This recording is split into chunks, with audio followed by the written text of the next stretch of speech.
Hi, guys. It's nice to have you around again. This is the Late Show. Welcome back to Los Angeles, live with your host, Lord Hellespont V. It's a pleasure to have you again. We are going to talk watches. We're going to finish up our auction preview for Antiquorum Geneva. We just have a few more watches left. The professor is going to join us, if I'm not mistaken, and the link is there for him. And for anyone else who would like to join the conversation. I always love having more people on the panel. So feel free to jump on. Feel free to join me in dissecting some of these watches. I will work my way back from the very end. We just have a few dozen watches left. This is a piece that's going to be auctioned off on the 6th of November. Lot 481, a quite rare example of the Milgauss of specifically reference 6541, which was in production only for a handful of years, 4 years if I'm not mistaken.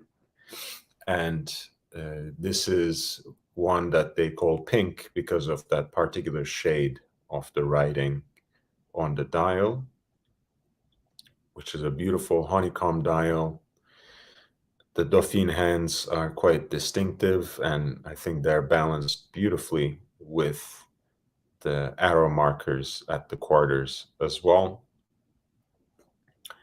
Of course, this being very rare also has a tag price that is quite hefty, and that would be 100,000 to 200,000 Swiss francs / US dollars of an estimated value. This is lot 481, Rolex Milgauss, reference 6541.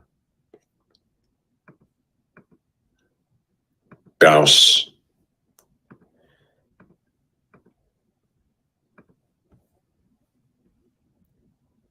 We have again another piece that was graded by the Antiquorum initial. So rare piece, important piece. Again, something that is limited by production. From the victory lap of reference 5711, which was the most recent reference of Patek Philippe Nautilus Jumbo before 5811 replaced it, 5811G, of course, that they just announced. The green dial was only produced for 1 year in 2021, and therefore it's in a very limited number. This example at lot 480 has an estimated value of $300,000 to $500,000. As they say, the green is the new blue.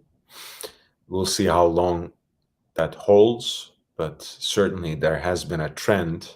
And as you guys know, I was at the Chopard boutique at South Coast Plaza earlier today, and I was asking them, just out of curiosity, how the Alpine Eagle with the green dial is hitting, and apparently they're practically already all sold out with everything allocated. So it does seem that a lot of enthusiasts, a lot of collectors, a lot of people who are interested in watches simply follow the hype, and they were more than willing to grab it before it even dropped, technically. So green seems to be the new blue when it comes to color dials. I always love Chopard's pieces, especially the LUC lineup is very intriguing to me, and I would love to see something in the Alpine Eagle lineup that somehow bridges the gap between that stainless steel time and date model they have and the Flying Tourbillon, which goes all the way into 6 digits, of course. Something that makes use of the expertise and resources that they have in the LUC manufacture in Fleurier, starting with, of course, their signature micro-rotor movement, which was developed, as you might know, by Michel Parmigiani, where he was basically given 5 years and a blank check to design a new movement for them. And of course, about WC caliber 96-1 that still is at the heart of that manufacture. And that is the mode of operation, by the way, at LUC Chopard and also Berthoud, which is another brand name that I finally gained a hands-on experience with, and that I finally had a chance to explore more immediately and more intimately today. I will have something coming up on that probably in the next few days. But before I get to that again, I just want to recognize the special place that Chopard and Berthoud have in this horological world, where especially with LUC and Berthoud, they're really just interested in producing the most exquisite, the most advanced, the highest quality pieces with the highest horological interest, where they genuinely spare no expense. And I'm sure they're going to be recognized at a different level with a different intensity quite soon. It is one of those brands that are still, they're still a little bit ignored and disregarded, including the entire Fleurier ecosystem, I have to say, between Parmigiani Fleurier, Beauvais, of course, the Vaucher manufacturer, Metallem dials, LUC Chopard, Berthoud. You really have a town that has been on the rise for quite some time. All right, at lot 479, we have a very beautiful and rare example of the Erlangen-Söhne datograph, reference 815.031. This is a gem set version of the watch, of the earlier reference, of course, which you can almost immediately spot by the absence of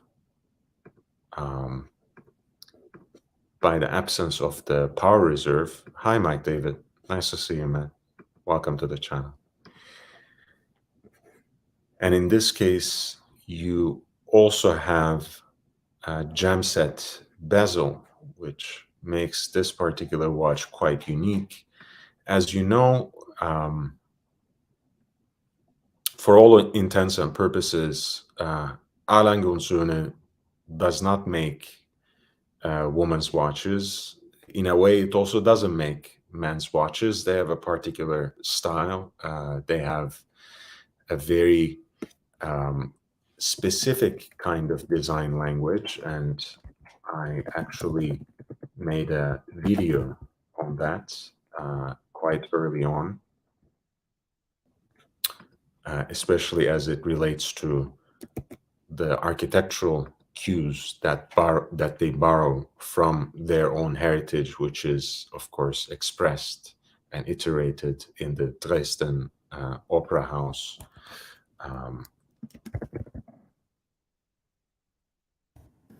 When it comes to Lange, they do make watches of different sizes.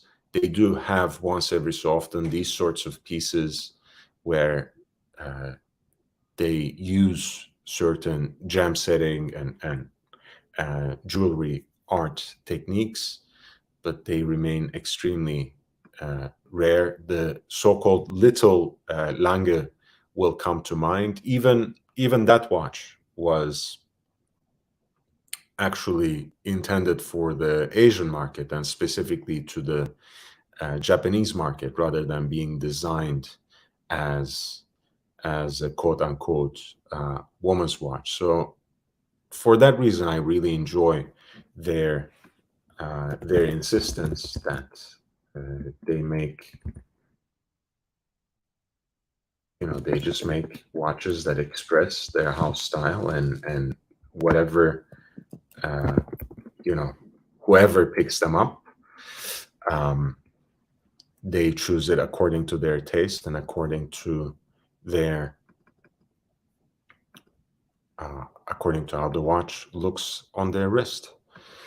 So this is a datograph with a baguette diamond bezel. I also particularly like this triangle constituted by the Roman numerals in the earlier reference, right? It's all stick markers when it comes to the later iterations of the datograph. Of course, the case itself is slightly smaller as well, scaling right under 40 millimeters.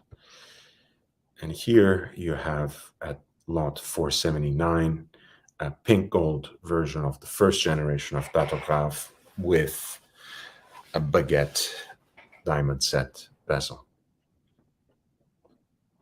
And as far as I can see from these pictures, I think the dial is a very dark shade of blue as well, rather than the usual black. Though I can't quite be sure about that.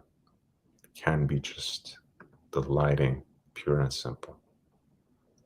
But at any rate, it looks pretty handsome. It is priced, however, of course, accordingly. That would be 120,000 to 180,000 of estimated value.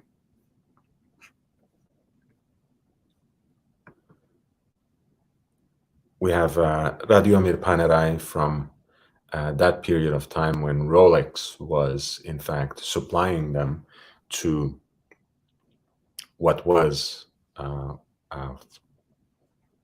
basically a military exchange supplier in Florence at the time. That's what Officine Panerai was. They have the distinctive cushion-shaped cases that really take after, of course, earlier iterations of the Oyster case, of that waterproof, watertight design that Rolex has carried over until today. And as you know, it remains the focus of their line.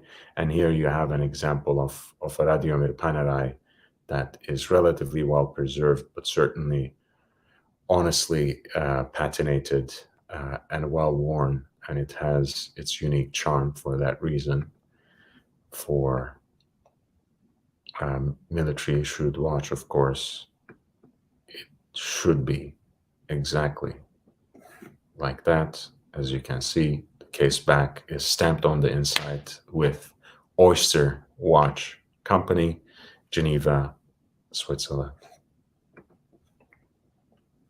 This is a 3646 Type B Kampfschwimmer. Kampfschwimmer is, of course, literally means a war swimmer. That would be a military diver. And it comes with a German World War II military pass as well.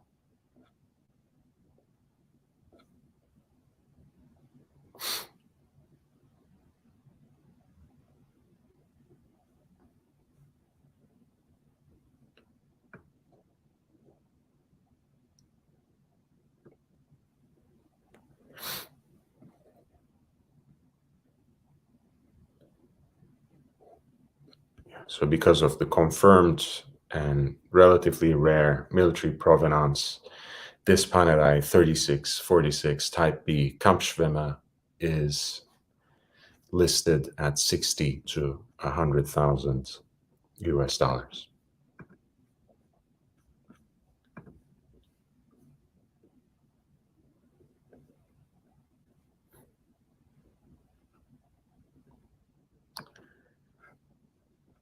At lot 475, we have a F. Bergeron Centigraph in titanium. These are very interesting pieces, incredibly thin watch in terms of its profile. Of course, it's also made out of titanium, so very, very light.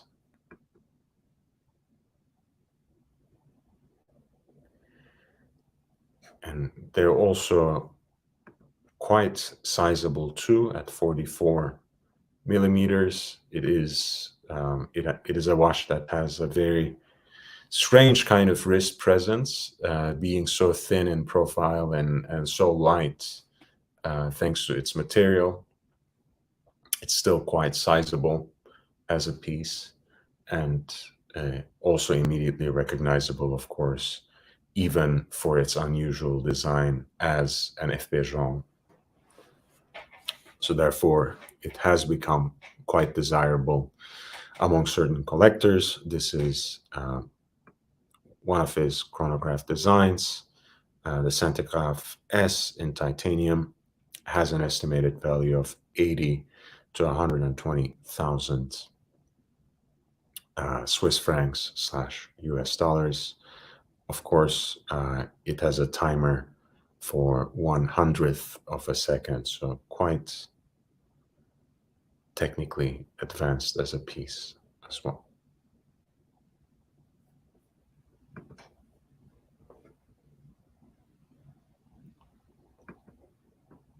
We have the number one of the Octa Lune. Octa is, of course, F. Bergeron's series with the automatic movement, right, rather than the hand-wound movement, as you can see from this decorated full gold rotor.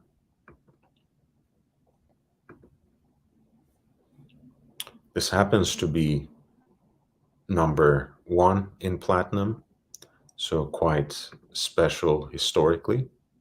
Comes, of course, as expected, a full set, 5 days power reserve, oversized date at 11.5 o'clock,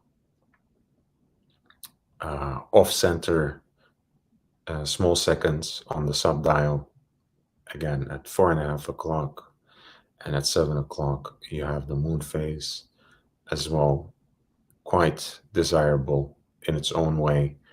And of course, being the number one in the series, it has a certain historical importance as well. And therefore, lot 474 is expected to fetch somewhere between $60,000 to $100,000.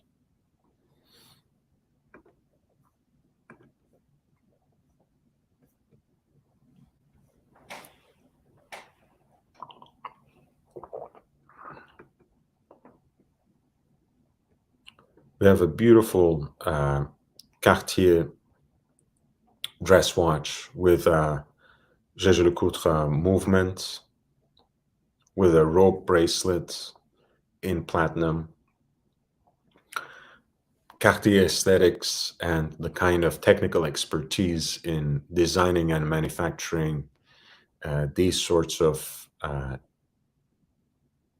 delicate, small, but also reliable mechanical movements that Jaeger-LeCoultre brings to the table.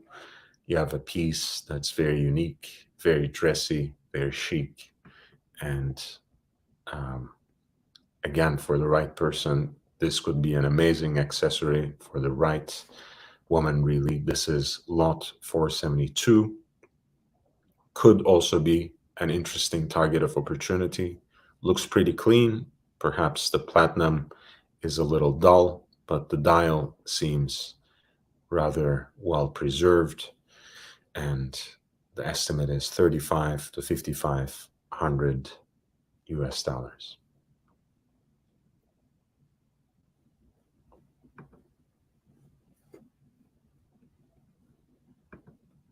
Similar piece. This European watch and clock company is, for all intents and purposes, Jaeger-LeCoultre. That was the joint venture between Cartier and LeCoultre for producing movements to be used in Cartier watches at a certain point in time. Lot 471 is, again, a minuscule ladies' dress watch, this time with a tonneau case and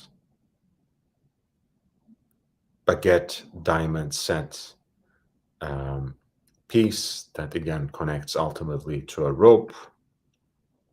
Very elegant, very chic, quite expressive of the Art Deco aesthetic. Again, has once again the heart of Jaeger-LeCoultre and the design language of Cartier. Best of both worlds in a way. And what you have is a 1930s piece that can still, on the right occasion, have its moment, have its shine. And it is expected to fetch in this auction an amount around, I should say, 7 to 12,000 US dollars.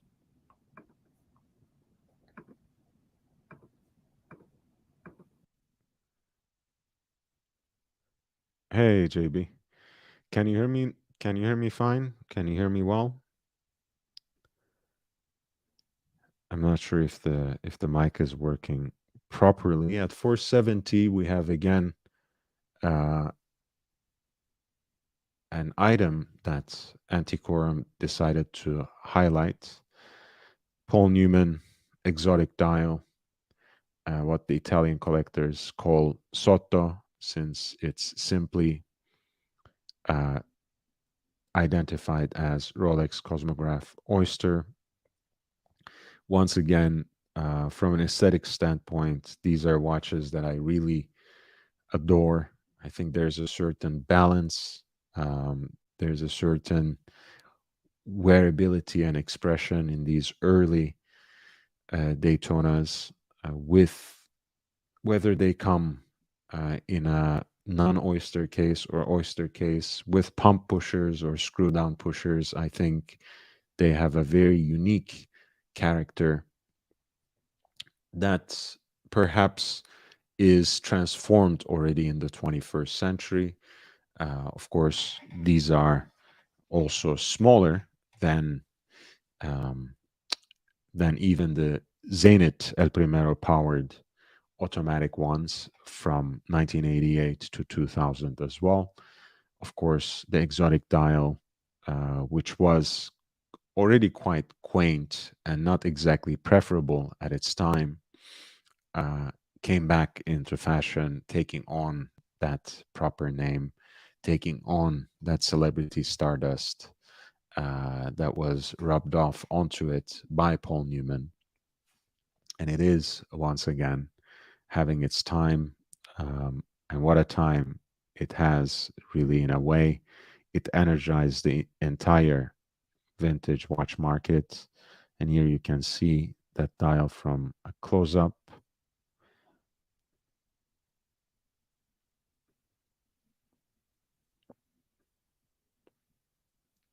It's really a beautiful example, and the price seems to reflect that. The dial itself is in very good condition. They say slightly oxidized. The hands are original. The movement is decent. Again, very good. Overhaul always recommended. And the case, being slightly scratched, is simply graded as good. Um, and you can see, even though it is still quite healthy and has a good life left ahead of it, is not pristine. There are a few chips and dings on the bezel as well. which is expected from a watch of this age, but they are duly noted by Antiquorum. This is a Rolex reference 6263, Oyster Sotto, Paul Newman, at lot 470, with an estimated value of 350 to 550,000 US dollars. Hey, Knight. Good to see you, man. I couldn't go to my PO box these last few days. I think I'll have a chance on Thursday, but it should be finally there. And thank you already. That's very generous of you to send me that book.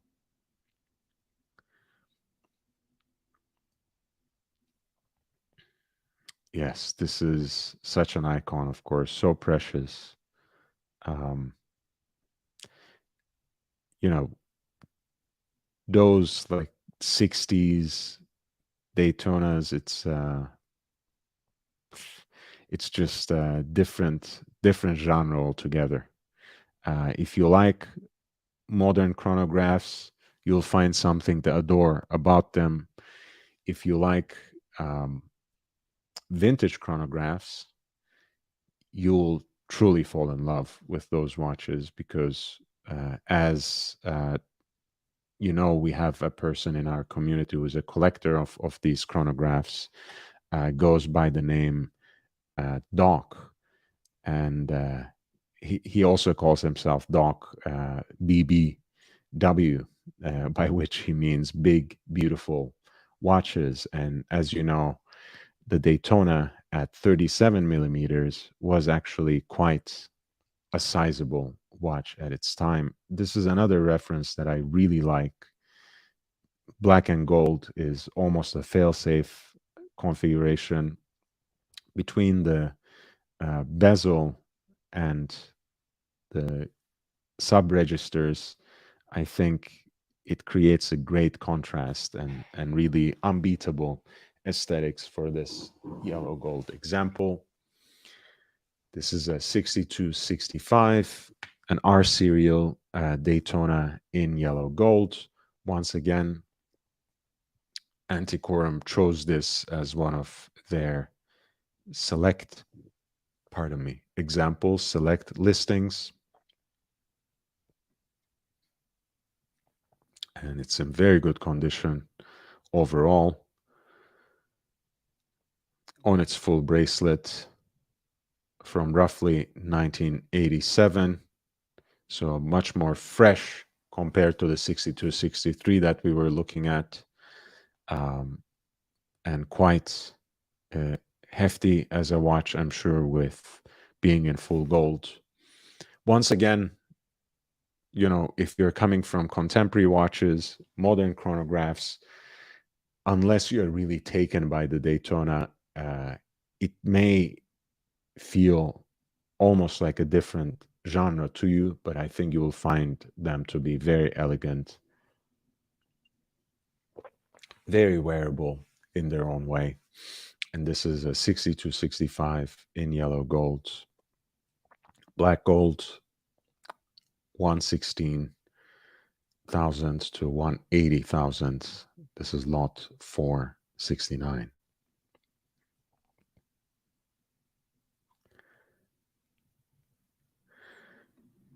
We have what is perhaps one of the great targets of opportunity of this particular auction, 466. If I were in the market for a Daytona, I would most certainly jump on this. This is a 16523. As you know, 16520 is the family of Zenit El Primero powered automatic chronographs in the lineage of Rolex Daytonas. And the final three as a digit always refers to Rolex's execution of the two-tone. So this is the two-tone version of the Zenith powered Rolex Daytona. Particular example being from 1991 with an elegant white dial, lovely outer rings in black for that minimal accent. gold bezel, gold polished center links, a very beautiful watch. Comes with its original paper, excellent condition, graded AAA, as you can see, and it is expected to fetch somewhere between $10,000 to $20,000. You want a Daytona for everyday wear. You love this watch, you love this genre, you actually enjoy wearing two-tone watches, you like having the solidity and reliability of stainless steel with that extra glimmer of gold for the accents. This is the perfect watch for you. The 5-digit Rolex Daytona is here to stay, but they will always be limited. They will always be, for that reason, a little more desirable, because Rolex is not going back to externally sourcing chronograph calibers or any other kind of movement for that matter.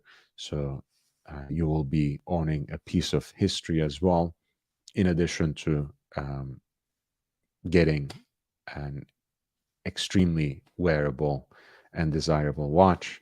This is an early Rolex Daytona from that period of time when it was powered by an iteration of the Zenit El Primero caliber 400, the so-called inverted 6 dial as well, as you can see. This is 12369, right? And rather than being written the normal way, it's written almost like a 9, almost like a double 9 for the hour counter there. 466 is a lot that I wanted to highlight, because it's an incredible target of opportunity at this valuation, in this condition, with its paper. Hey, take the plane to Geneva right now. Of course, that's not how it works, but you get what I mean. Lot 465. Again, one of my absolute favorites, of course. I'm wearing an example of this watch, perhaps one that is a little more desirable since it doesn't have a service style or service hands. This is technically an earlier example, the one that they are presenting for the auction. Mine is from 1968. I love wearing it on this kind of gunmetal gray NATO strap that's quite battle tired at this time, but it's one of those things that just gets better with time, just like the watch itself. So I love it. The 5513 is one of my all-time favorite watches, for obvious reasons that I don't need to dive into right now. Here it's presented on a Jubilee bracelet, which is actually an aesthetic that I quite like. Vintage Rolex and Tudor Submariners on Jubilee bracelet, I think, look very fascinating, very unexpected, and therefore pleasing. I don't think I would wear it like that all the time, but it's certainly a captivating aesthetic. The thing that makes this watch a little less desirable is, of course, that it has a service dial, a later tritium dial with white gold surrounds around the plots. And you can also see that the handset perhaps is even from a later period, but certainly not original to the watch. The bezel and the bezel insert possibly also is a later replacement, though I can't really know that. The box itself looks period correct, but that doesn't count for much. There is a service paper probably testifying to those replacements for the dial and handset, dated September 30, 1992. And in general, it's a very handsome watch. So for someone who wants this sort of gray eminence style Submariner, no dates, that is extremely wearable on its bracelet, uh, just outright sexy on a NATO strap, and quite elegant on a leather strap. It could be a very appropriate watch, and it is priced attractively as well, right? It's not a collectible by any means, at least not in the original condition, but still a beautiful vintage watch with an authentic charm. And the estimated value is 1900 to 14,600 US dollars. You can see it's an example from early 60s with those beaks, the pointed crown guards. Very beautiful case, beautiful later dial, and really a great watch, great vintage watch for everyday wear. This is lot 465, Rolex 5513 Submariner, roughly around $10,000 for the starting bid.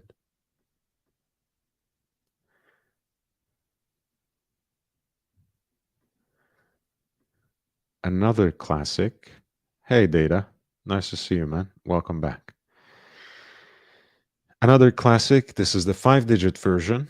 The immediate, in a sense, successor to the 5513. 5513 was, of course, a very long-running reference.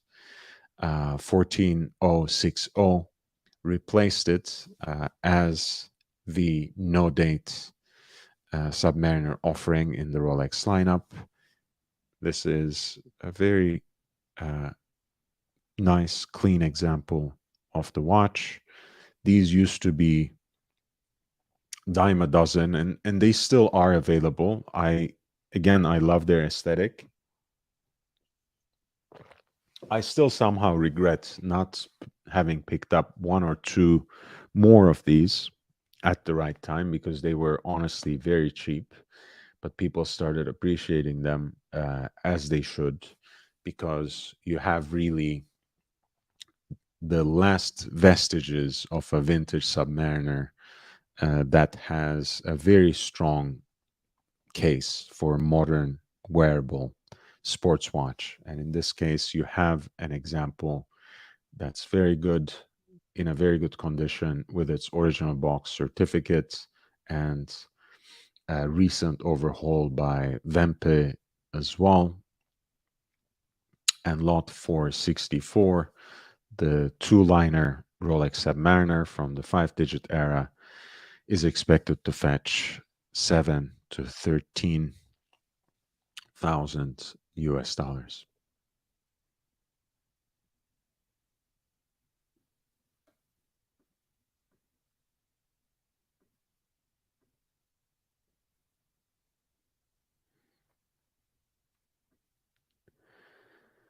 Again, another good deal. Perhaps this is not a watch that has yet reached the level of collectability. Who knows, a few decades down the line, we might also look back to the 6-digit Daytonas, which have the first iteration of Rolex's in-house integrated automatic chronograph movement, caliber 4130, as their beating heart. Maybe we'll look back at them 20, 30 years down the line and identify them as collectible, quote unquote, vintage watches. In this case, you have a nice and clean example.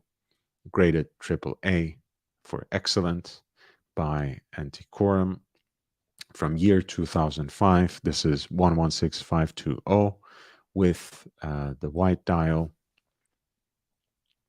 and an estimated value of $15,000 to $20,000.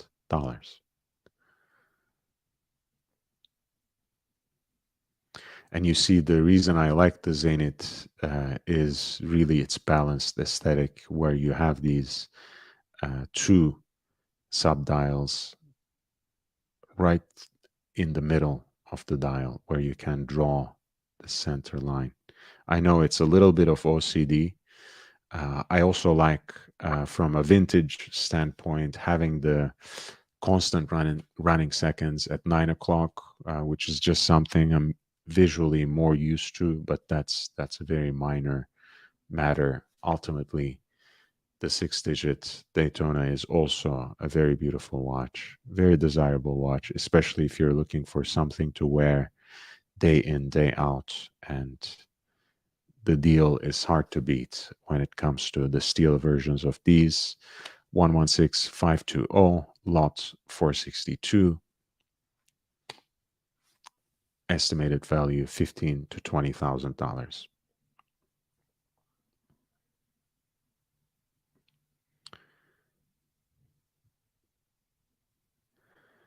Hey Nick, well, congratulations. Wear it in good health.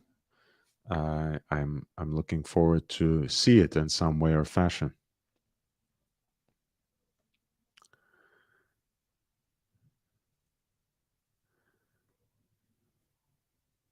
We have a 1500, which is an Oyster Perpetual date, 35 millimeter case, so very wearable watch. You see, it has one of those unique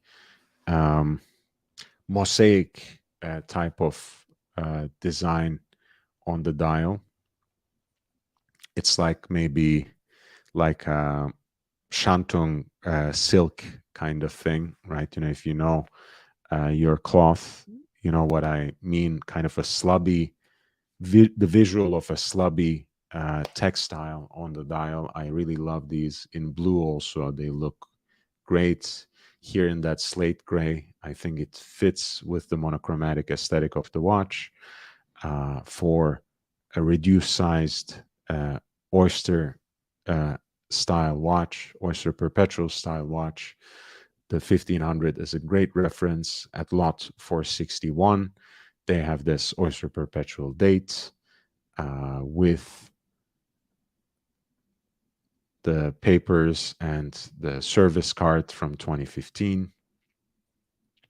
Apparently, both the dial and the hands are actually service dial and service hands, a much recent piece because the watch itself is from 1970s.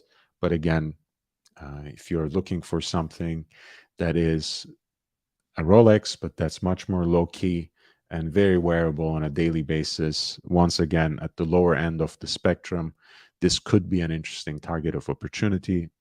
Lot 461, Oyster Perpetual date, reference 1500, and it is expected to fetch an amount between 3,500 to 5,500 US dollars.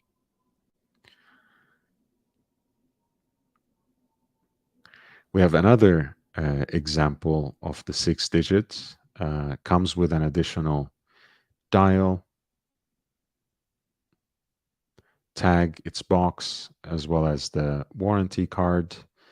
This is the 116520 with the black dial and an additional white dial. Lot 460 is expected to again fetch somewhere between $15,000 to $20,000. Again, great value for hard wearing Daytona for the everyday.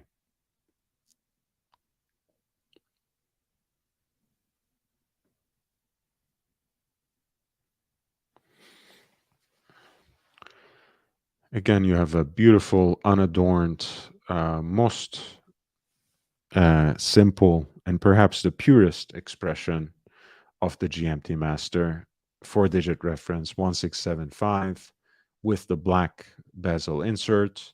Of course, there are all sorts of options if you like playing around with different bezel colors. Um, the market is full of both authentic OEM Rolex bezels, service or not, or aftermarket versions as well. So this can be a great canvas. It can be also a very nice low key GMT master for you. It comes as head only with a leather strap supplied, of course, and it can be a great watch to wear in that kind of aesthetic that straddles sports and dress in equal measure. It's a different kind of black dial, black on black Rolex. This is a 1675 from roughly year 1973. It's graded very good. Doesn't come with the bracelet, head only. Lot 456 is expected to fetch somewhere between $10,000 to $15,000. And I like the way that the dial is nicely matted out. Everything seems relatively evenly patinated, so quite pleasing. Even the red of the fourth hand of the 24-hour hand has kind of faded into this um, orange color, kind of a burnt orange color. I really like it. Again, a simple watch with lots of character. This is lot 459 with an estimate of $10,000 to $15,000.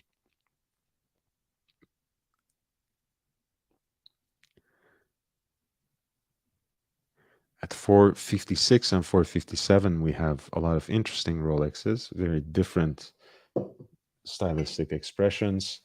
We have Disco Volante from 1930s, I think. Yeah, 1937. The dial seems quite oxidized, but still has some life left in it. This is a reference 2948. It's an 18 karat yellow gold and has an estimated value of 4 to 6,000. Again, a very unique piece, relatively well preserved from 1937. A watch on the smaller side, of course, pardon me, at 33 millimeters. This is a Rolex Disco Volante with the double Swiss dial, and it has an estimated value of $4 to $6,000. And 457 is an Art Deco design by Rolex, beautiful rectangular case, Roman numerals at the quarters, center. I'm sorry, small seconds at 6 o'clock, pink gold, pink dial, pink on pink, has an estimated value of 25 to 4,500 US dollars. This rectangular Rolex watch from 1950s. Oh, Big Meech and Basil are here and peeping time. I absolutely. Why not? Why wouldn't I? I don't trust buying from shady gray dealers. I have a lot of people who are in the business of vintage watches and who are trustworthy dealers who have established that sort of reputation through the decades, through their expertise. And a lot of them have the background of having worked in auction houses. Um, as always, you always have to be careful study your sources well, know what you're getting into, know what to expect, and ideally ask for a second opinion as well. You trust the auction house, you trust the expert to a certain extent, you test it against your own knowledge, and finally, if you think it's necessary, you also ask for a second opinion. It can be a fellow collector, it can be someone like me whose expertise you trust. And then, based on that um, collection of data uh, and the price point, you make an educated decision. This is why we have a platform like this.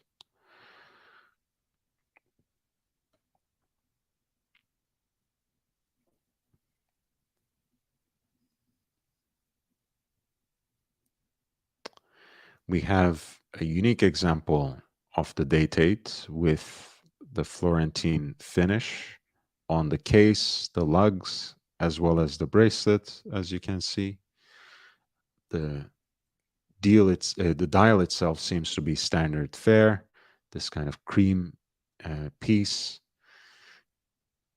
German day wheel, a very unique piece as a full set, comes even with a matching pen, notepad, uh, even a linen hanky with the coronet on it, hand turned edges, no expense spared on Rolex's end in those times to express the elegance and exclusivity of this model. They used to really take a lot of care in preparing and presenting these day dates. That was the pedestal, right? That was the um, really the Ne Plus Ultra of the line at the time. So this is an 1806. It's a day date with a Florentine finish in 18 karat yellow gold, and it has an estimated value of $15,000 to $25,000,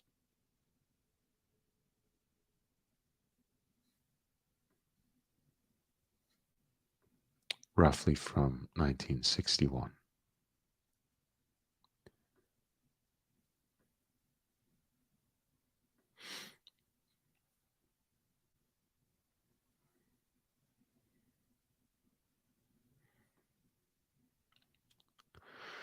You have a nice gold Daytona on the Oyster Flex, right? Something similar to what one of our community members own, Jake Brooks, namely. His has a factory diamond set dial. This one has the standard indices, black dial, yellow gold, black ceramic bezel, black Oyster Flex, band.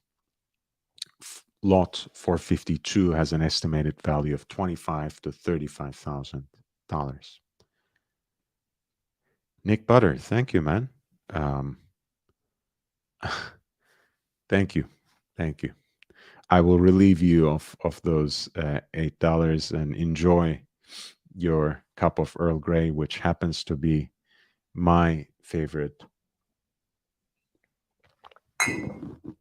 tea as well. Even though I'm much more of a coffee person, I like that slight hint of bergamot flavor in that black um, tea blend. I do love an Earl Grey myself. We have a pink gold Audemars Piguet Royal Oak chronograph as well, with brown Grand Tapisserie dial, with this particular configuration of the sub registers where you have a smaller sub dial for the running seconds at 6 o'clock. You have at 4 3/4 an opening for the date. This is lot 451, a pink gold Royal Oak chronograph reference number 263310R. This is on the leather strap, and it has an estimated value of $65 to $80,000. A very recent example, in excellent condition, comes with its original warranty box and outer box from its original owner. It is a new watch after all, for all intents and purposes. This is an Audemars Piguet Royal Oak Chrono in 18 karat pink gold, reference 263310R, estimated value of $65 to $80,000.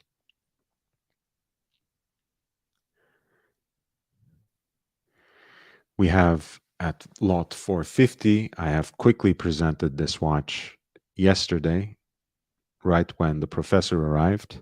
This is 450. This was the series of Royal Oaks that Audemars Piguet released to celebrate the 20th anniversary of the model in 1992. These were the first Royal Oak Jumbos with an exhibition case back. Very elegant in the classical proportions, still with caliber 2121, built on that base of the time-honored JLC caliber 920. Still to this day, the thinnest automatic movement with a full rotor. It has, as you see, this skeletonized 21 karat full gold rotor that celebrates the Jubilee.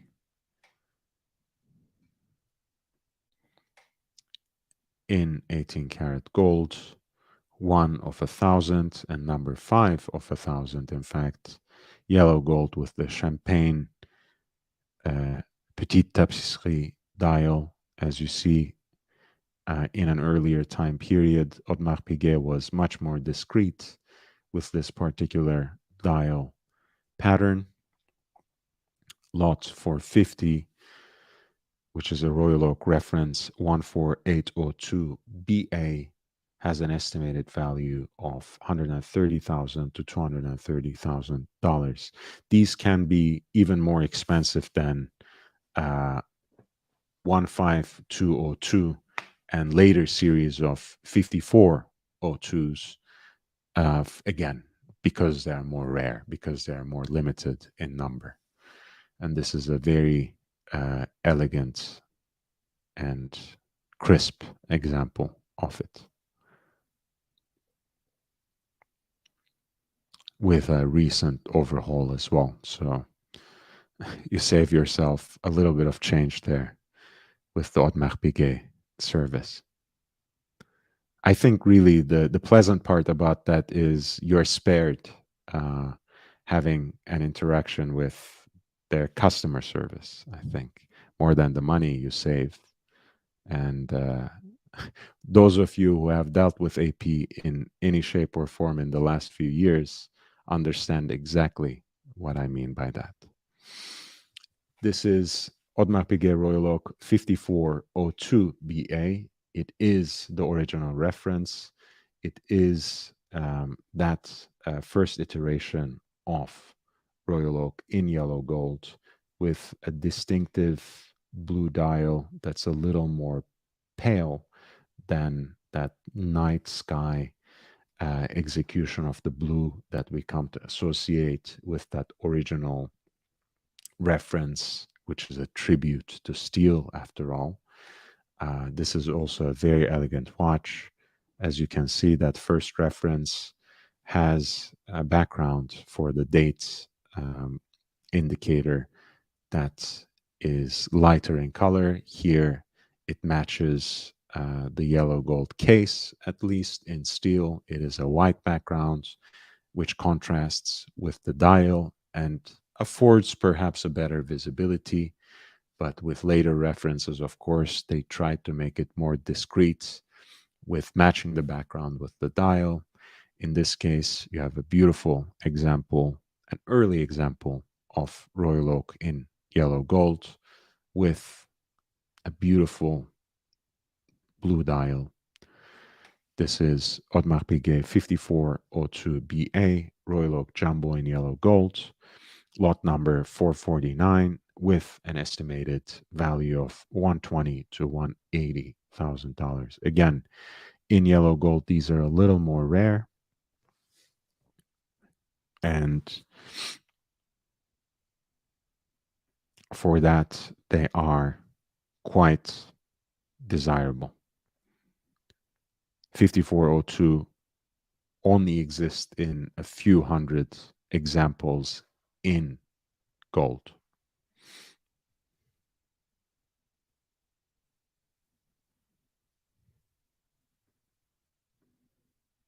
JB, thank you so much. Thank you so much, and I'm glad you wore your Daytona. It always makes me happy to see you wearing that watch more and more often. Of course, first and foremost, we want you to be safe. We want you to enjoy wearing it rather than having to worry about it. But we also simply want you to enjoy your watch, which is something you can only do by wearing it. This is an A series Royal Oak Jumbo Extra Thin in steel as it's meant to be. The dial has aged from that night sky blue dial into this coppery expression, quite beautiful. Wonderful patina on it that seems very even, and that seems kind of like a fumé copper dial, as if it was intended to be that way. Well, perhaps nature or whatever you call that transcendental force intended it exactly to be this way. That slight contrast of the white gold bolts against the stainless steel case is also always a delight because it takes a different kind of patina. And you see, even in the simplicity of stainless steel, you have so many different kinds of surfaces and expressions, which is what exactly makes the Audemars Piguet Royal Oak a very special watch. Here, one of the first 1,000 examples, 5402 A series, in a wonderful example, really. One of the first 2,000, I should say. I was expecting a lower number, but it's 1659. This is from 1974. And good condition. The hands are original, but apparently reloomed at a certain point in time. And lot 448 has the original crown, the original dial, and it is valued to be $80,000 to $120,000. A little bit of a stretch on that bracelet, but I'm sure it's still a delight to wear. This is lot 448, an A series Royal Oak Jumbo Extra Thin. It is expected to fetch somewhere between $80,000 to $120,000.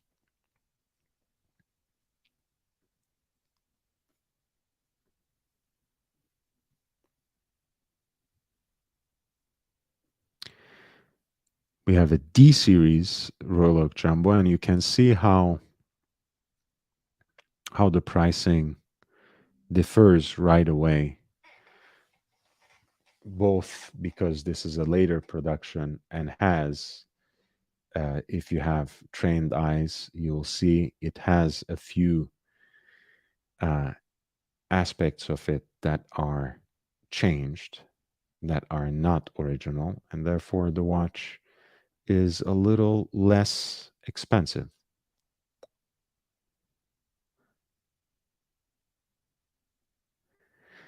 This is lot 447.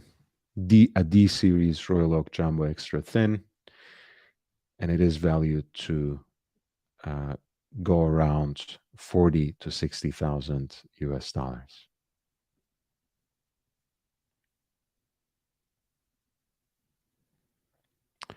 I think I will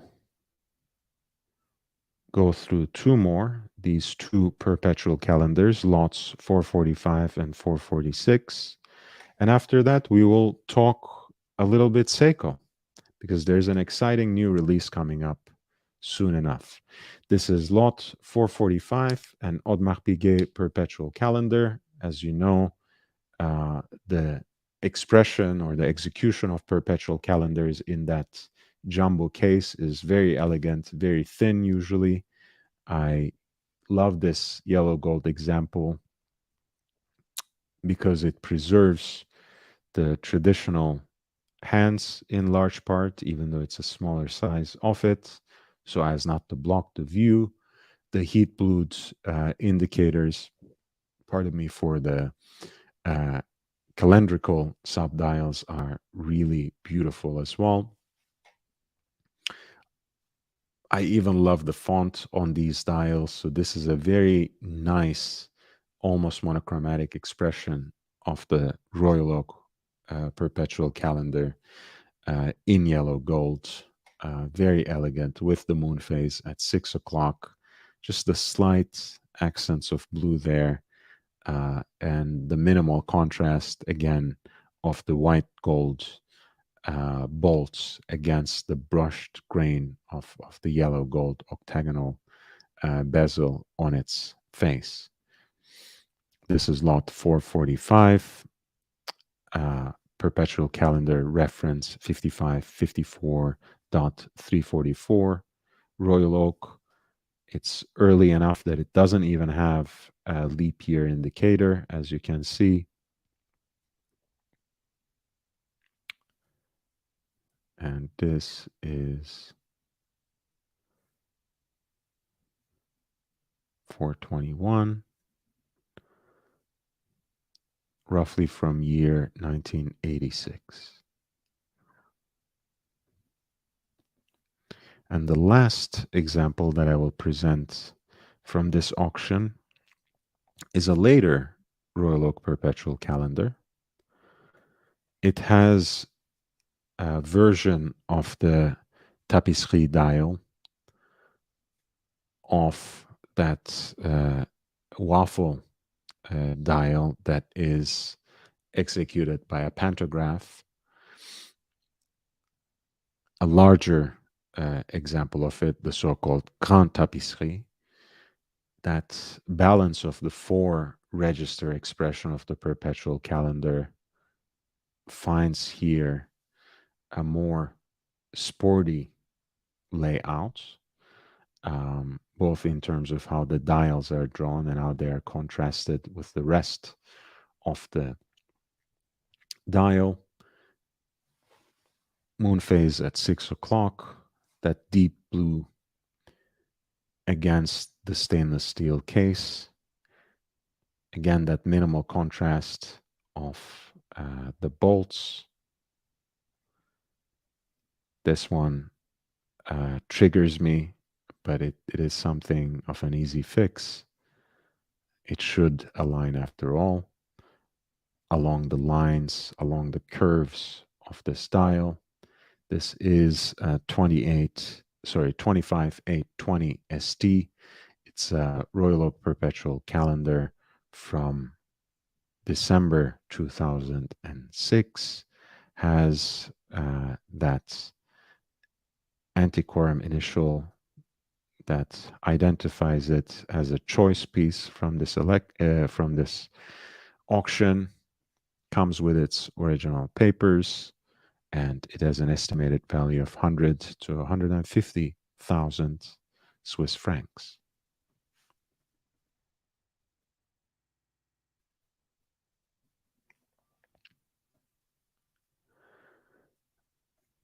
All right, so I will grab a quick drink of water and we will jump right into our moments with Seiko.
Welcome back, everyone. Please hit that like button. It really does help immensely. I appreciate it. It's free and it really gives me that extra bit of push, that extra bit of exposure, and helps me carry the channel to the next level. And I will continue to do that. If you are just stumbling upon the channel, please don't forget to subscribe. I'm here with Watch Talk every day on the live stream. I also create all sorts of other content as much as I find the time. If you want to enable that, of course, you can always super chat. You can always use the links that are pinned there and contribute through PayPal, Cash App, or become a consistent contributor on Patreon, which allows me to set aside more time to increase the quality and quantity of content on this channel. I always appreciate that. It's not a must, but when it comes, it's welcome, it's appreciated, and it's immediately put back onto the channel in terms of quality content, in terms of equipment, and in terms of my time, of course. Now, I did say we're going to talk about Seiko.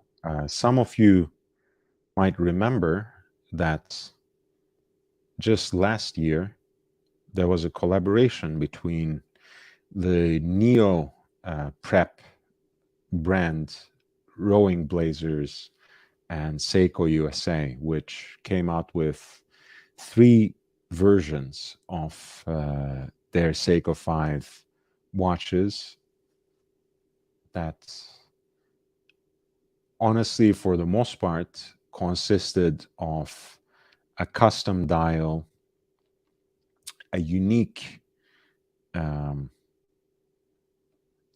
seconds hand, a custom case back, and finally, very unique bezels. And Jack has a very nice way of homing into details and really holding his hand on the pulse when it comes to these minimal touches that get the maximum amount of traction from those who appreciate having something a little bit unique, something with a little bit of flair.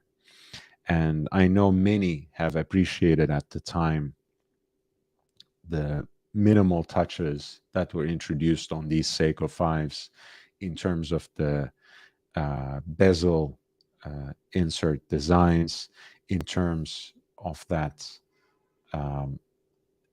candy stripe seconds hand, which is, of course, also a nautical reference, and, of course, the rowing blazers branding in Gothic typeface right at 6 o'clock.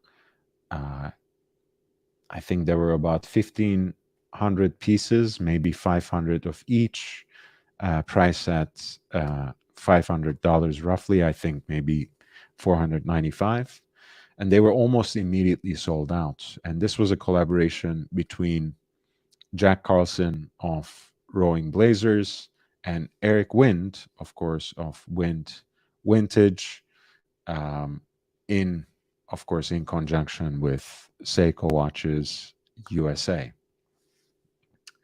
And as it turns out, they wanted to build on the instant and immense success of these series, and they're coming out with 4 more watches that this time, in fact, are maybe even more daring, a little more colorful. And they have 4 models. I'm hearing that they have actually 4 more that they're holding back for a later release, which is always good news. This orange one is the one that screams Seiko, screams that kind of vintage diver. They have preserved that distinctive candy stripe seconds hand. Of course, it is signed, double branded Seiko 5 and Rowing Blazers. And ultimately, the initial design inspiration for these, as you can testify from the orange dial, was Eric Wind's take on Jack's vintage Seiko Sport Diver reference 6106 7107. So they have this one with the orange dial, this one with nautical flags and a black dial, this one with a sky blue dial, this one with a kind of mint green dial, and they all come with a stainless steel bracelet as well as a unique NATO strap that is designed to go with that particular dial color. And another nice thing about these,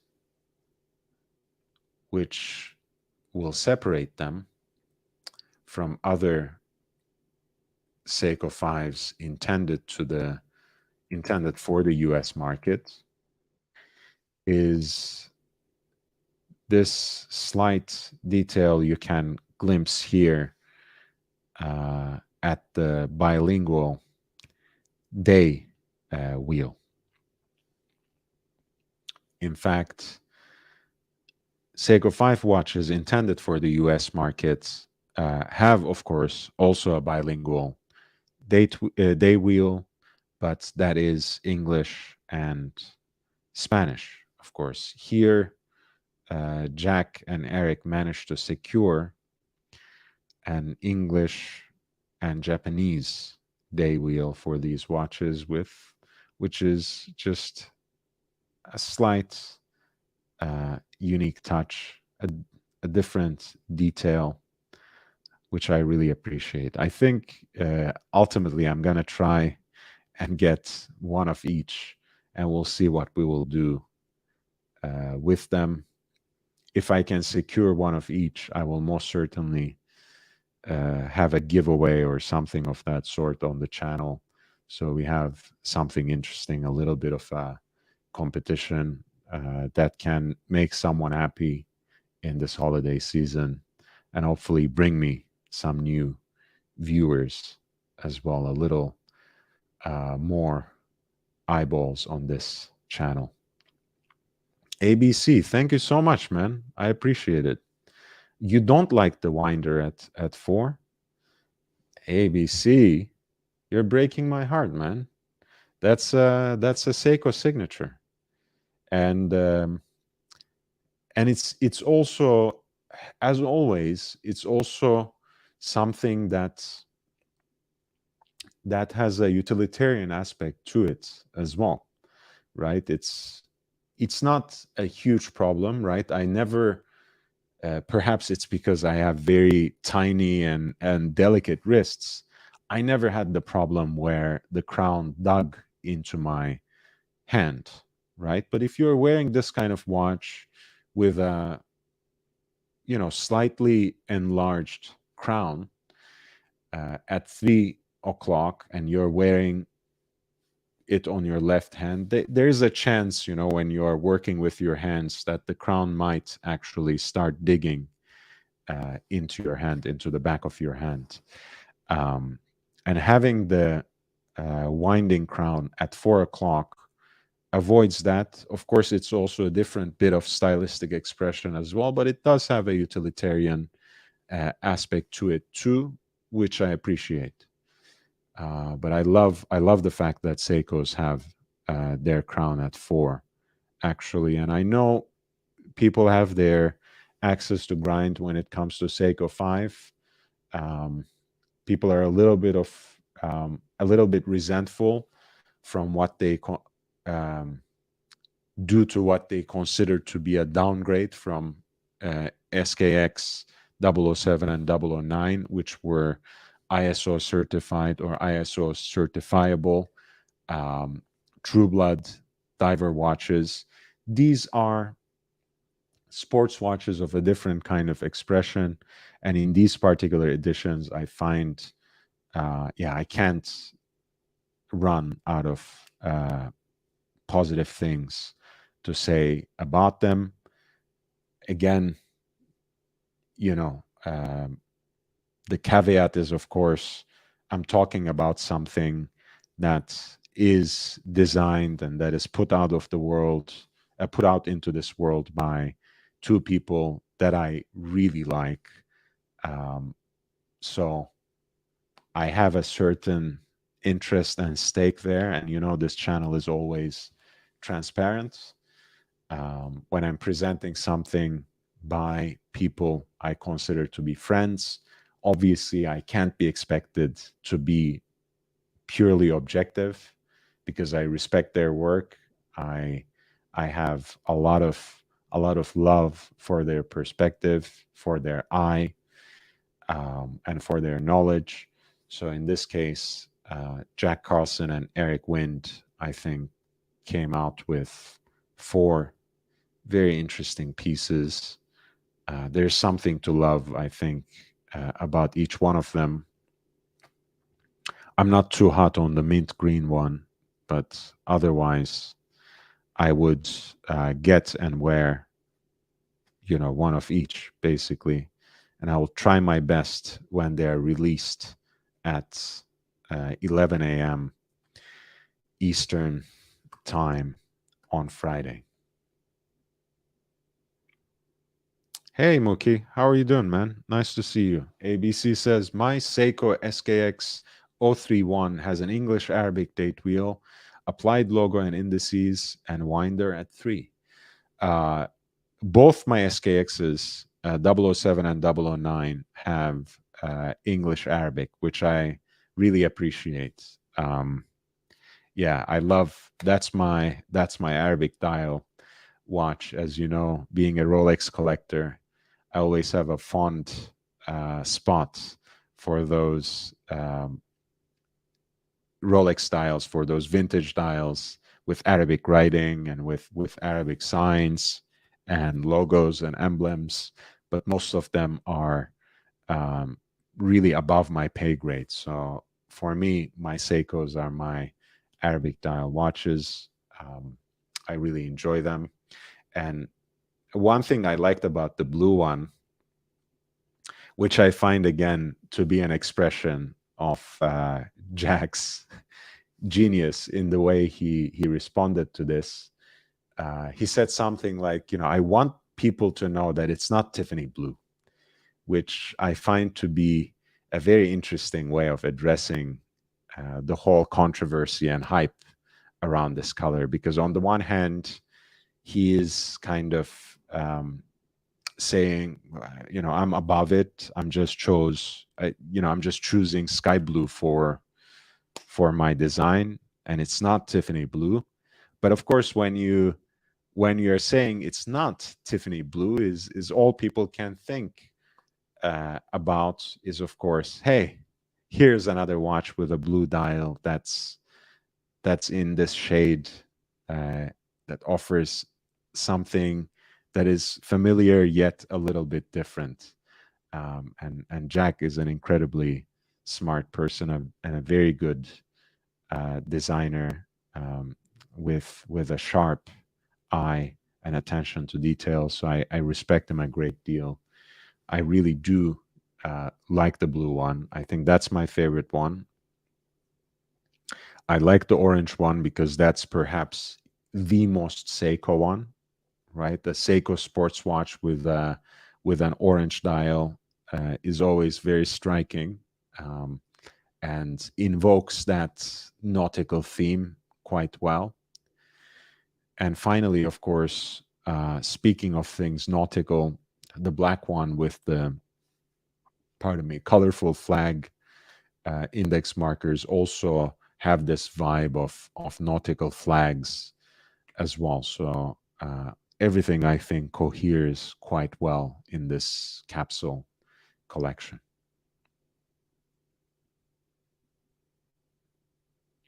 Yes, sir. It is the day wheel.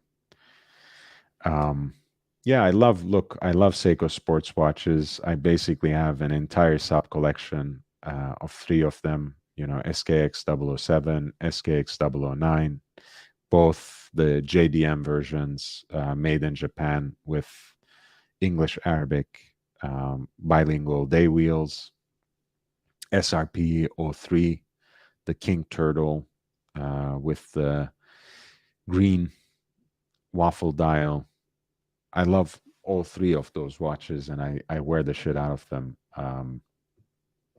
Yeah, great watches for the gym, great watches for any sporting activity, for the poolside, for the ocean.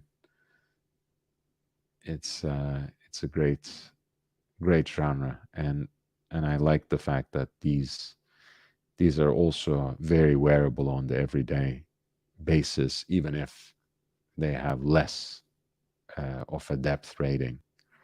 I don't think that would be a problem for all intents and purposes. Oh, we have our guest. Ah,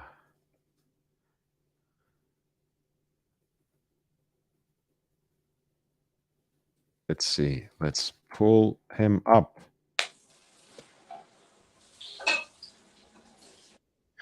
Buenos días, el Buenos profesor. días. El famoso profesor. El famoso. Famoso, I don't know how much famoso, but famoso amongst the two of us. Very, very famoso, I have to say. Really?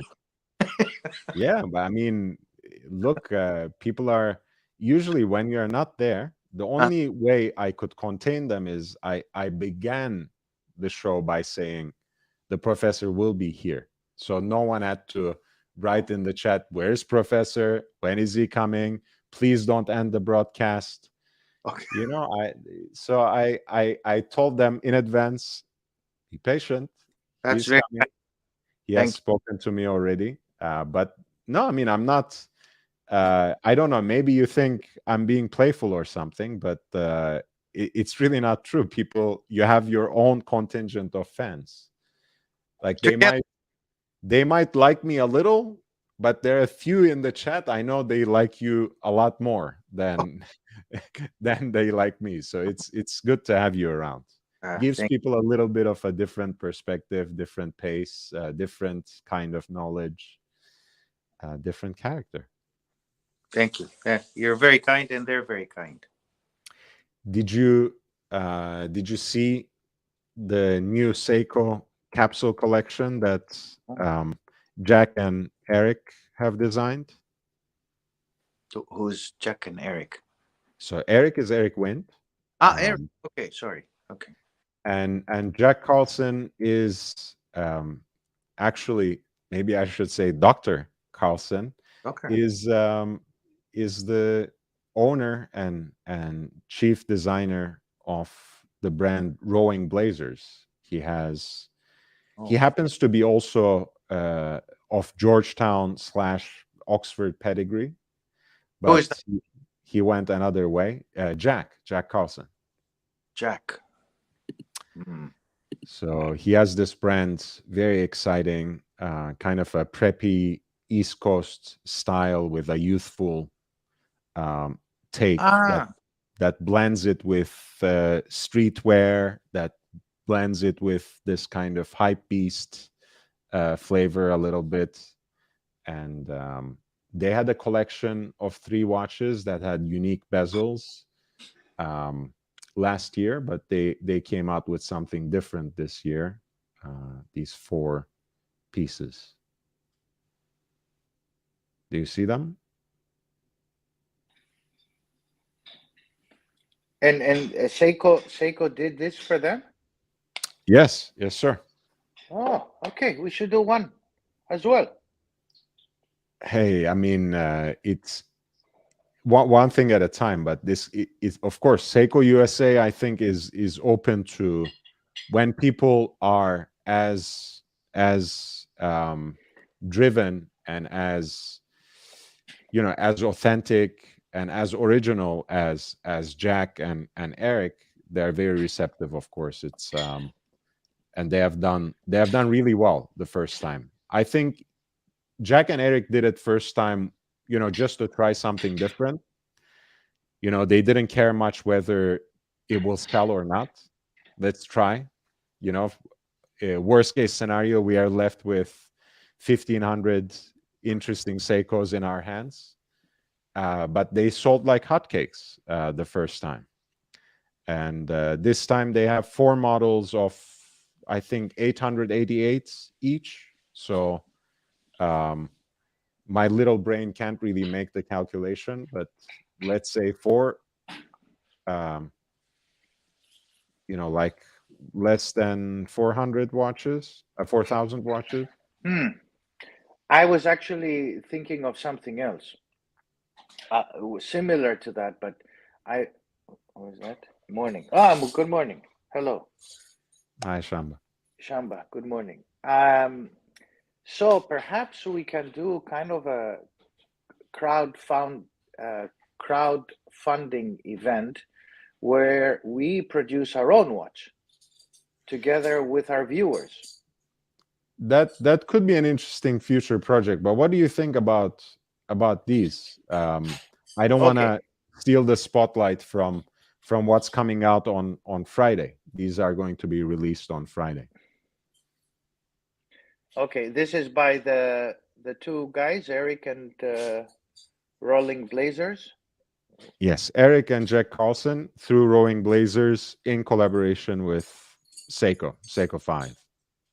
Okay. Seiko USA. So one of them, you showed me the first one, the one you showed me at the very beginning with the colors. Yes. Yeah.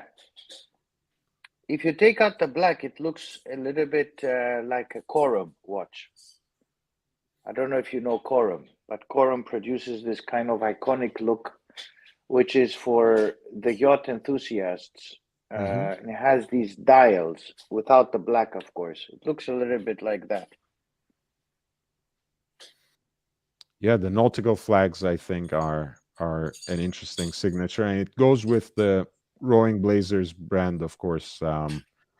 Jack was actually a rower himself, coxswain, and part of the U.S. national team as well. There you go. Okay, that's where they kind of took it from. Yeah. Right. What do you think about the orange? Oh, beautiful. I'm into orange yellow. I really like it. I really like it. Yeah. How much do they sell? This is going to be $495. $495. So standard fare, Seiko 5 price range, accessible, a little bit different from what they have in the current lineup in terms of their USA offerings, especially.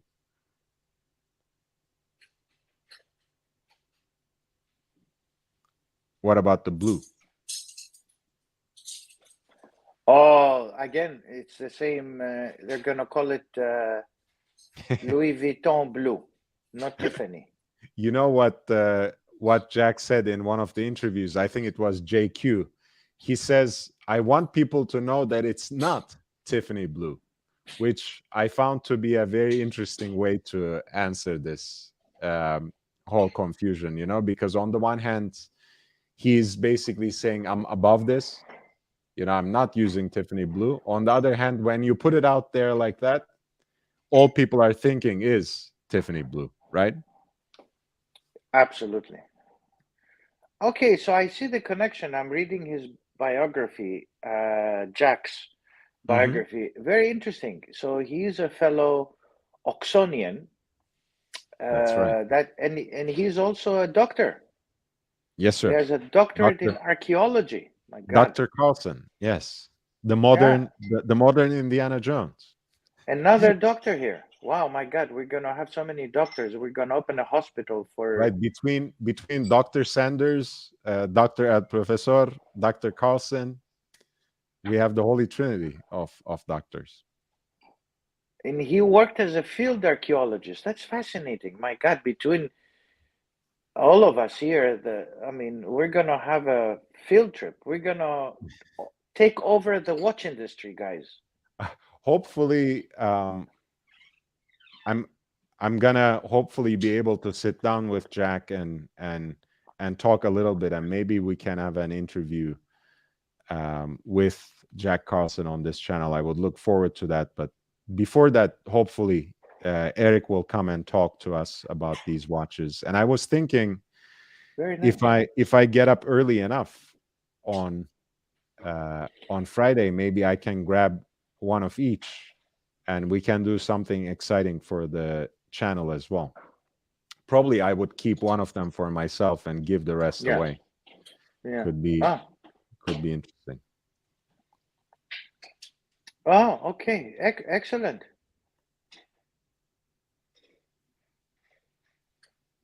Oh, I see something very interesting about his biography. Oh Tell my me, sir. goodness.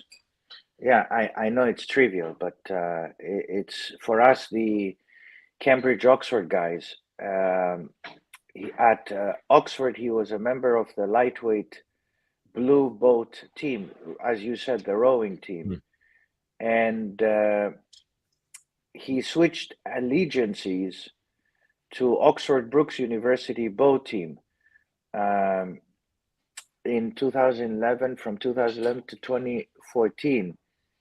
And what is interesting is that Oxford Brookes is a university, used to be a polytechnic here, and they have a far better rowing team. They have an Olympic rowing team, and the women's team is even better than both Cambridge and Oxford. So it's a very interesting take. He's an excellent rower, excellent rower. I Yeah, cannot compete on the sporting. I mean, he had a. I think when he was the coxswain of the U.S. national team, he won the bronze medal, and he actually came up with the whole idea of the brand and realized it when he didn't make the cut for the Olympic team. I think at 2016. I think that was the timeline. At 2016, I think he didn't make the cut for the Olympic team, so he had already written this book called Rowing Blazers that cataloged all these different styles of team blazers that rowers wore to special events like the Henley Royal Regatta, for example. And he realized what was his lifelong dream, and now he's very respected, does all these collaborations with established brands. He has a second brand that honors the legacy of philanthropy and style that the tennis champion Arthur Ashe built over the years. It's great. Here he is in cartoon form.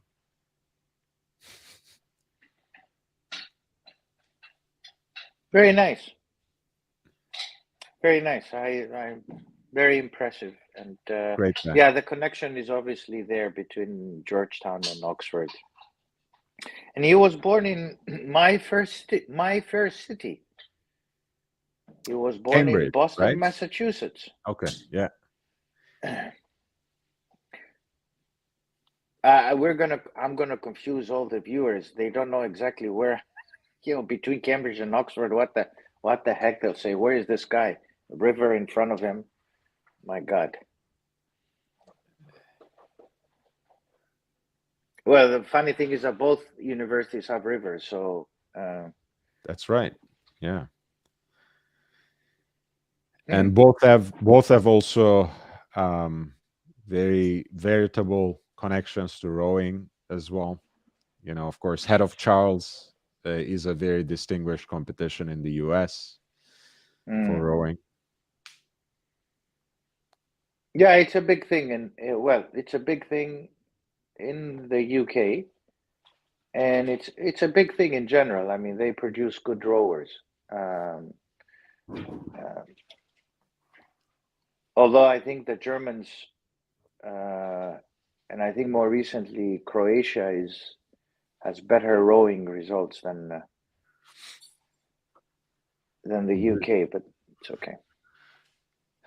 Yeah, I remember they had a very nice patch there when Redgrave was still active. Steve Redgrave. Thank you, Fats. Thank you for the upvote. It really, really makes a difference. Thank you so much. And Basil, being from Rhode Island, Providence, of course, identifies with Boston as well. At Close some point, city. I used to live closer to Rhode Island than I was in Boston. When I was starving PhD student, it was closer for me to be in Rhode Island and commute into Boston than to live in Boston proper. As he knows, and also you know, Lord, it's quite expensive to live in these big cities. I So still regret not investing in some real estate in either Providence or Bristol at a certain point in time. The prices were really attractive. yeah, Really attractive. I'm talking about like a decade ago or so. Um, it's a beautiful, beautiful place to live if you find the right neighborhood, nice people, diverse. Um, yeah, great city, Providence. Very underrated. Very underrated. And it well, has, they of have course, a great university there. two, I would say. I like RISD as well. I like Rhode Island School of The Design. It's School of very Design. unique. I know it's very specific, but it's also a very good school. And of course, the river is great again. Um, they have a very nice library, of course, historical library, the Athenaeum. Have you visited that one in Providence? No, It's beautiful. It's beautiful. Anyway, yeah, I will. Hopefully, I will visit and maybe we will have a conversation there with Basil as well, who was kind enough to show off part of his collection on this channel, and maybe we can do something in person as well. That would be lovely. oh, A day in Providence. excellent. Yeah, and we And can. I can go and give a lecture at Brown. That would be nice. Yes, it could be. It could be a nice trio. I'll have That zero audience, but it's okay. that Providence brought together, if you know what I mean. I love puns, Professor. It's my bag of tricks.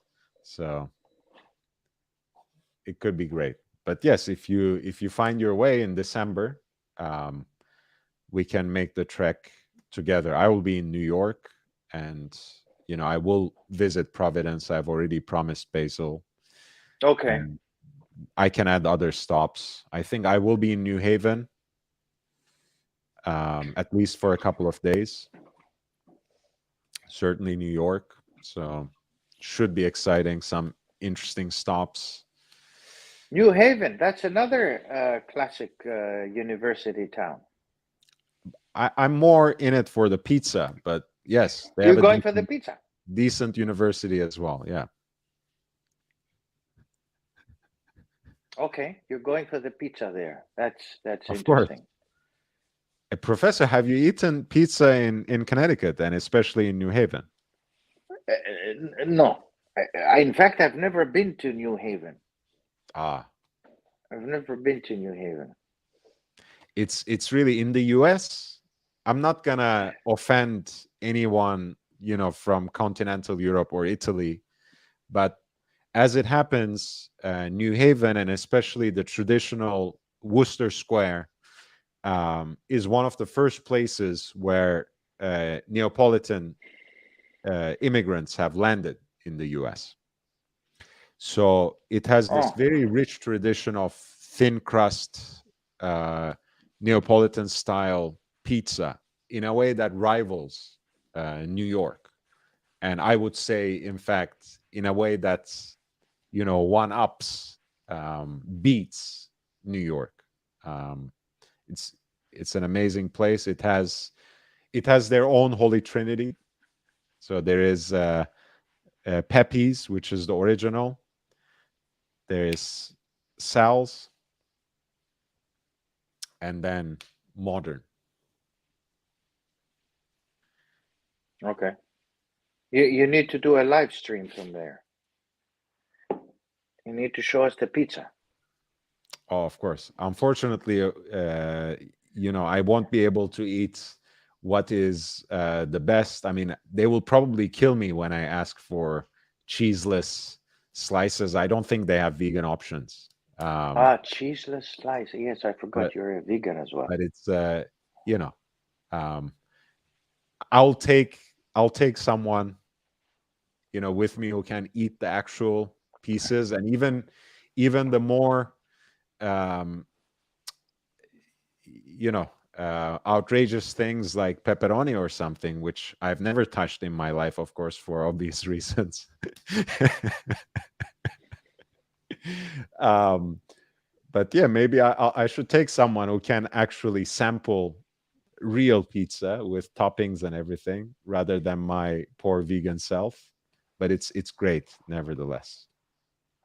And yes, Providence has quite good food as well. I don't mean to underrate it, but New Haven is something special, Basils. If you haven't been, I highly recommend it.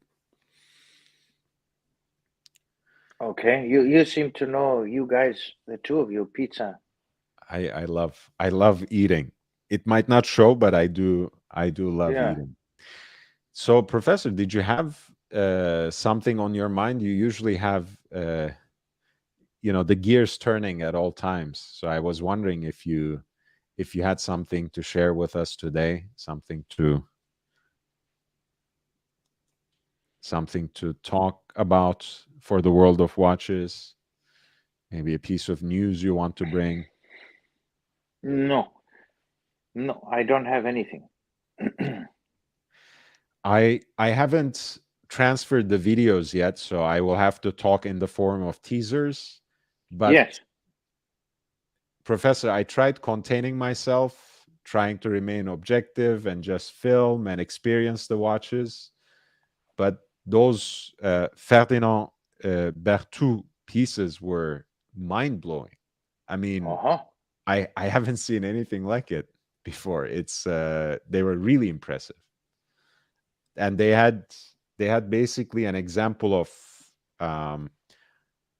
all the three references that they produced. Let me pull up at least their own website so we can have. Yeah, I'm actually looking at it as well. Oh. They have the chronomètre FB3 that they just came out with, both in white gold and pink gold, which was their new release. And this was their idea of producing a simple watch. And when you see everything else that they produce, you understand. Yeah. they have this cylindrical hairspring there that looks incredible aesthetically when the watch is actually running. And they also have this interesting system. I don't know if it shows, at least in video or something, where there's like a porthole on the case flank at 9 o'clock, where you get this side view of the hairspring as well. It's just like an incredible piece to look at, and in both white gold and pink gold, it's very handsome. Both from the front and the back, very impressive. The anglage on the movement, I have, at the highest level, hard to find a fault with it, even with a very, high level loop. But of course, we're talking about watches that I think that cost for $120,000 and up. So it better be. But this is the hairspring.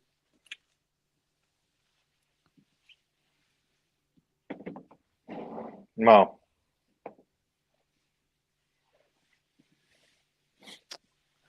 And they also had the deadbeat second, the true second or seconde morte example. Where is it? Oh, this one. This had the most beautiful enamel dial that I've ever seen. It's like it has this inward step at the center of the dial, and then like a curved structure by the chapter ring as well. So very three-dimensional, and has true seconds.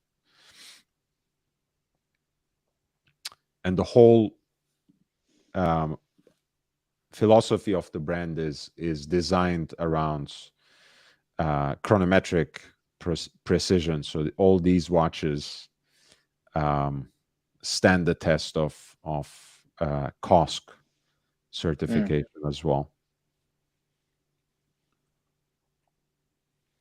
Look at the architecture of this movement, how they set apart these three pieces: the remontoire, the fusée and chain mechanism, and the balance wheel.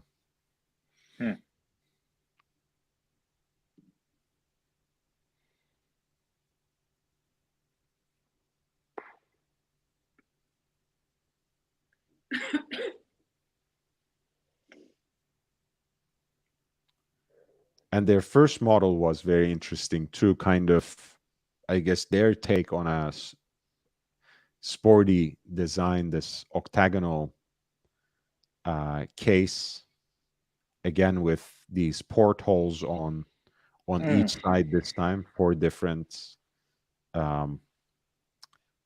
holes there where you can peek into the movements, the reverse tourbillon here, the cutout for the power reserve, and again kind of an inward step for that small dial for hours and minutes, where 12 o'clock would be. Ruthenium dial, white gold with titanium handlings. It's an interesting aesthetic. These were even more expensive, I think, $250,000, something like that. Wow. Okay. You see, that's the kind of porthole they had also in the new 3rd series, where you can get a closer look on the hairspring at 9 o'clock. But that of course fits with the mythology of the brand. Ferdinand Berthoud was in the 18th century the chronometrist for the Royal Navy. So he made these royal nautical chronometers, marine chronometers for navigation. So they play with that nautical theme, both in terms of the design of the watches as well as this implementation of portholes and the architecture of the calibers. But really, really stunning stuff that I can only experience in an event like that. So it was very kind of them to invite me, and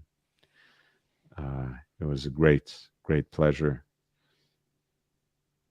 They had a watchmaker from the manufacturer who works with both Chopard and Berthoud. Of course, they're both owned by the Schäufele family. And apparently the story was really interesting because he's of course a collector himself, and he was buying up these marine chronometers, and he especially adored Berthoud. And at some point, apparently, he heard that someone else was going to buy it and make it like an entry-level brand.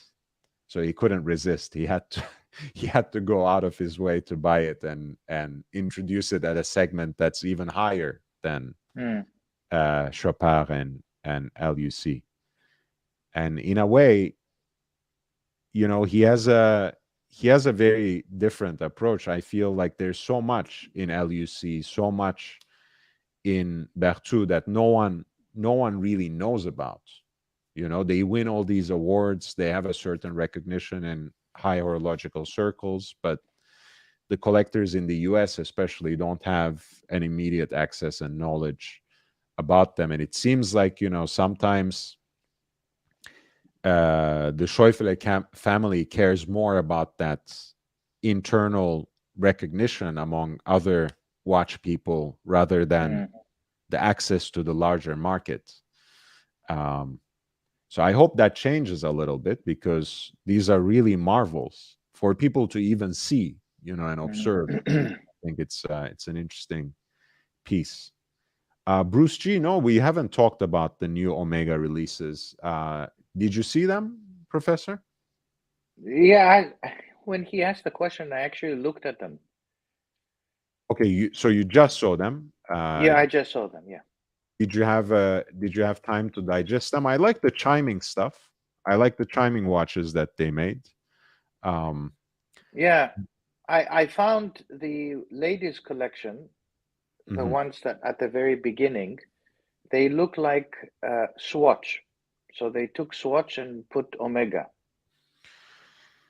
Maybe, yeah. Yeah. And then they decided to copy Patek Philippe on one. That's very nice of them. Yeah, I don't understand. They are not. Yeah. I love this one. I know that it's it's $500,000, basically, but this chiming Speedmaster with the gongs exposed there through the cutouts, Grand Feu enamel, Aventurine navy dial. I mean, it's a very precious watch, but of course, again, most of the releases, when it comes to this particular round, I'll say the same thing I was saying about AP. You know, it's the purpose of these releases is really to garner a certain kind of publicity, to create a wave of attention, because by definition, even if these are not necessarily limited edition releases, and they are, but even if they weren't, these are pieces that would be limited by production. and limited also and exclusive by pricing as well. There are not many collectors who can access to these or buy them. But I do like the two chiming pieces they had, especially the Speedmaster one. And this one too, the Olympic 1932, which is like a Beauvais more than anything, right? It has that. Here they copied Beauvais. It's good. They're innovating by copying. That's excellent.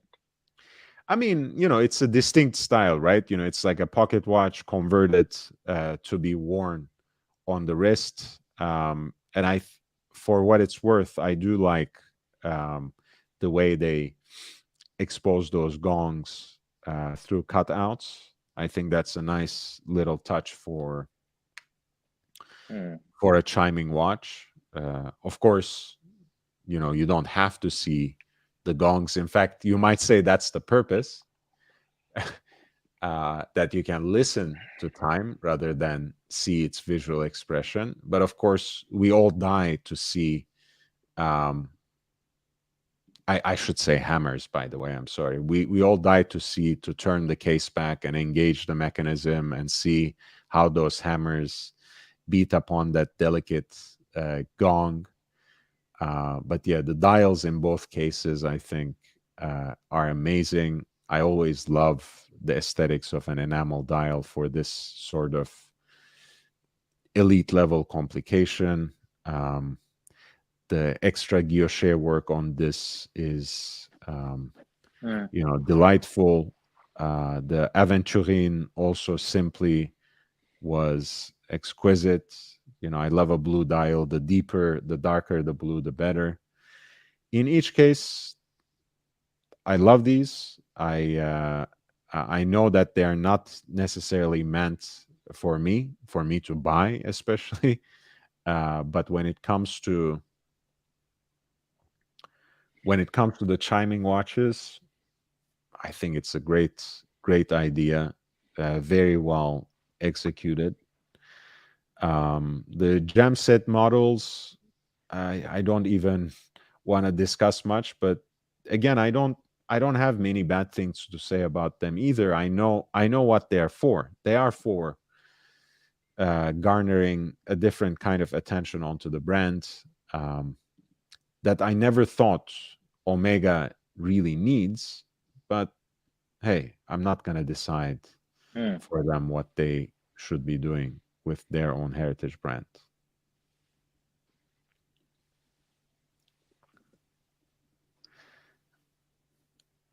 I also saw these jam set ones. Let's bring up some of those.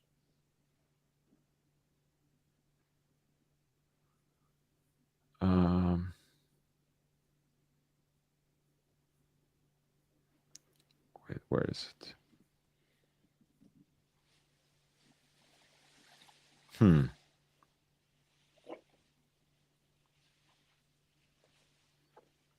Can't find it now.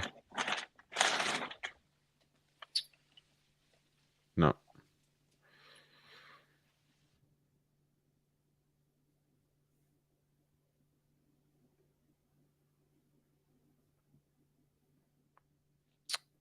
What do you think, Professor?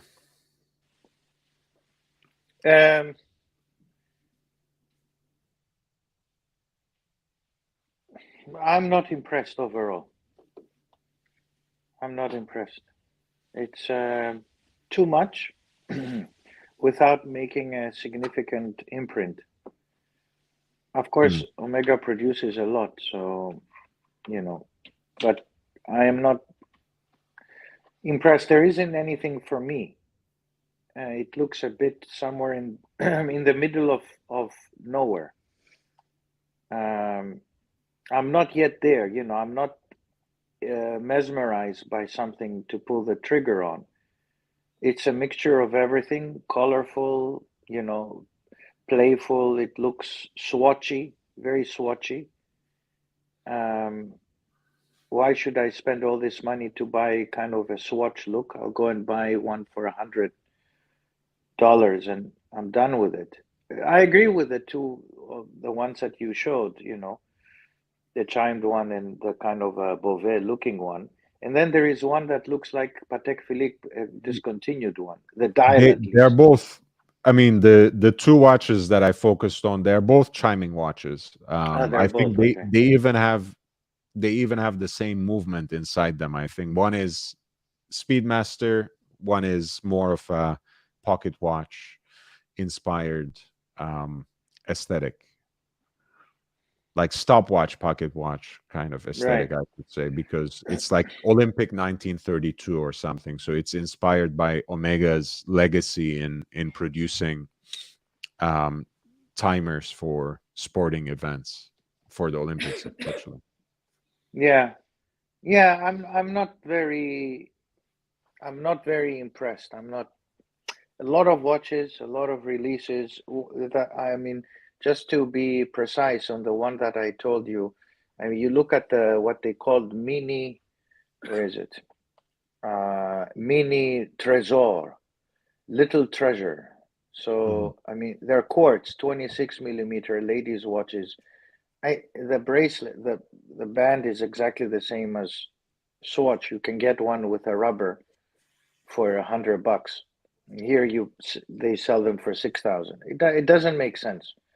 And then there is this CK859 model, CK859, which the dial looks like a Patek Philippe. It's discontinued now. The only exception is the seconds hand. The other one has a proper one. This is a mini seconds. Oh It yeah, looks like a Patek Philippe.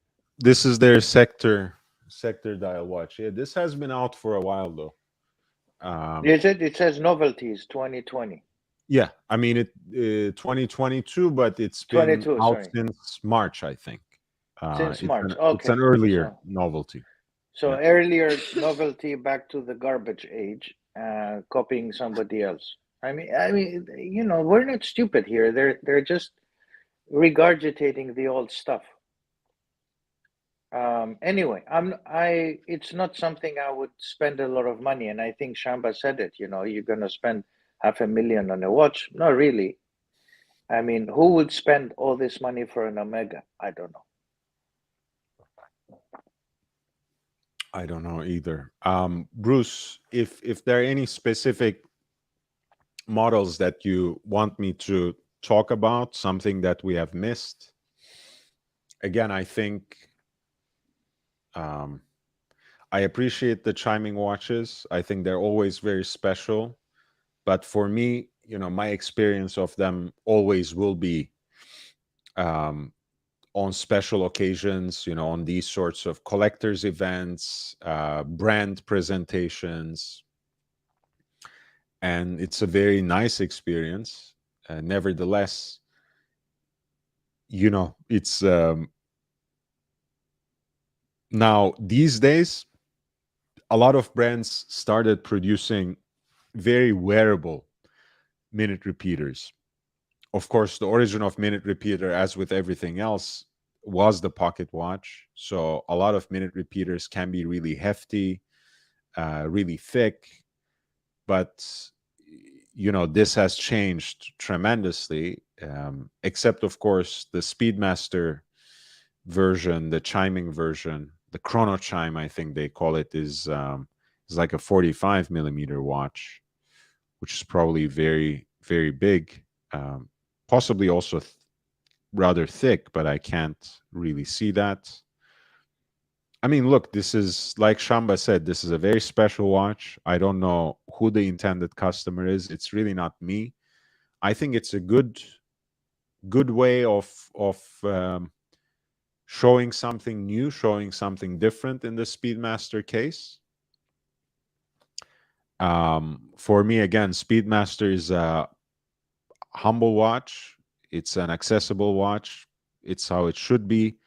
But then again, if they're going to do special editions, if they're going to do limited editions, if they're going to produce um, certain Speedmasters in precious metal, I would rather also have it in something like this, like just a canvas to illustrate, to show the larger audience, look, I mean, this is what we can do, and we can ennoble the Speedmaster case, Speedmaster design, and show something different with it, right? Just like Gégé Lecoutre did with the Reverso through the years, right? It was not the best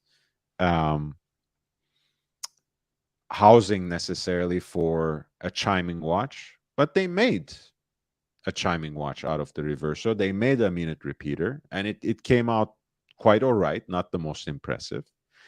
But it was a way for them to gain that ground again as the watchmaker's watchmaker. And of course, they use their most iconic model. So I can't hate on Omega for wanting to show something different and use their icon as a vessel for that.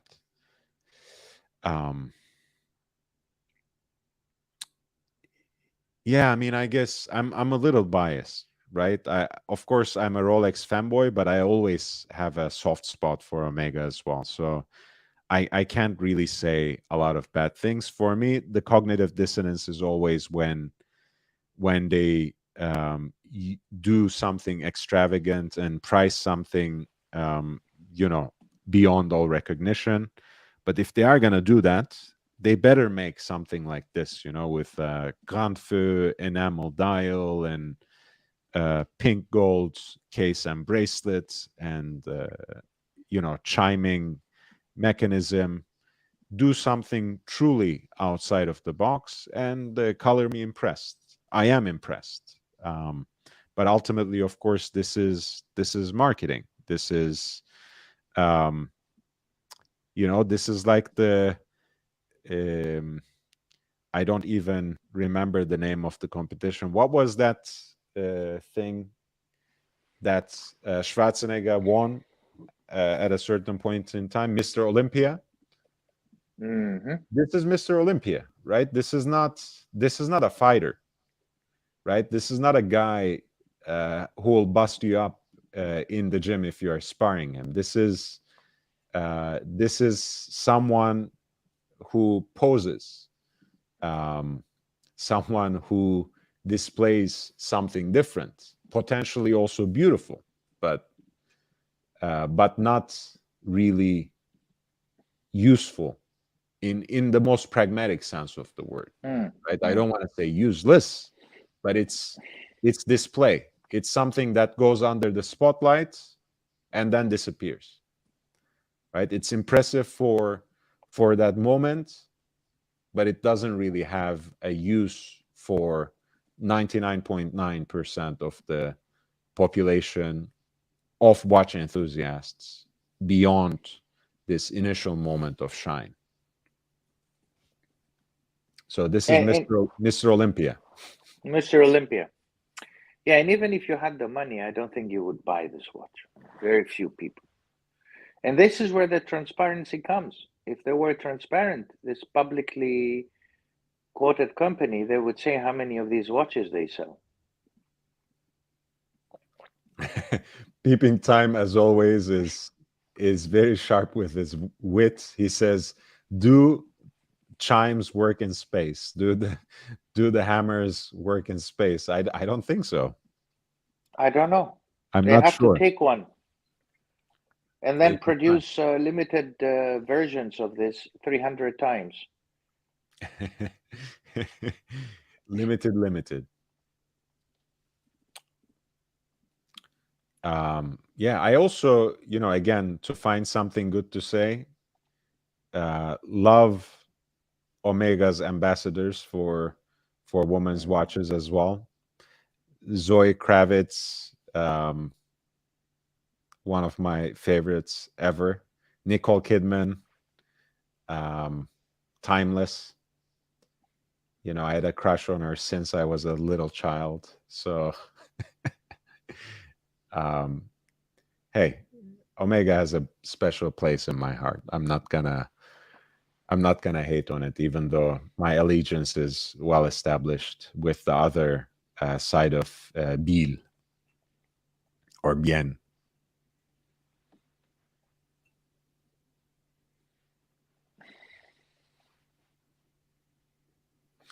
Shamba says, yes, they work in space, but you might not hear them striking. Well, at least you can see them on the dial through those cutouts. You can see the hammers. And the guillochage looks pretty exquisite as well. So again, something to be appreciated. $500,000. Yes. Just, Okay. Yeah, the salty price.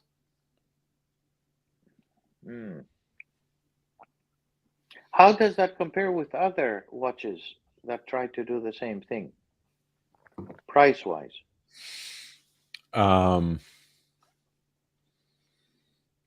Depends. It's in the ballpark, but I think again there are cheaper watches. Okay. Like, I think but I mean, look, I don't think minute repeaters usually are about $250,000, 350, something like that. It's not, they're not necessarily a bargain bin watch. It's not a bargain bin complication.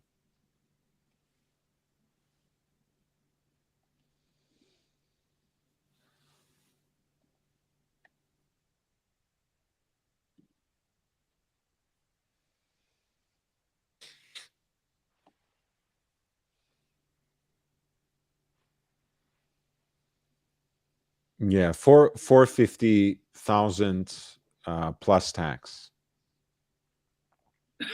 USD. Yeah, USD, Swiss franc. As they have caught up, as you know, unfortunately, or fortunately, I don't know. I'm not in a place to judge yet, but I know there's almost a parity now again with Swiss franc as well. Okay.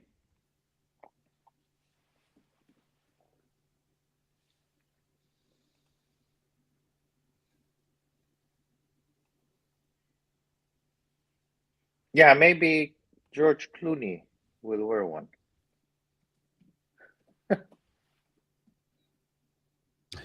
And Shamba says, well, he's nearly over 75. Guys, I was just scarred by something. Is he 75? Yeah, I was just scarred by something that I found out recently. You remember Karate Kid? Yeah. Did you know that he is 60 years old? Karate Senior Kid.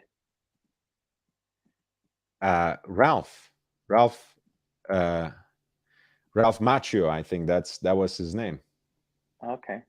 He is 60 years old. I think, in fact, he's going to be 61 in about a week. Oh.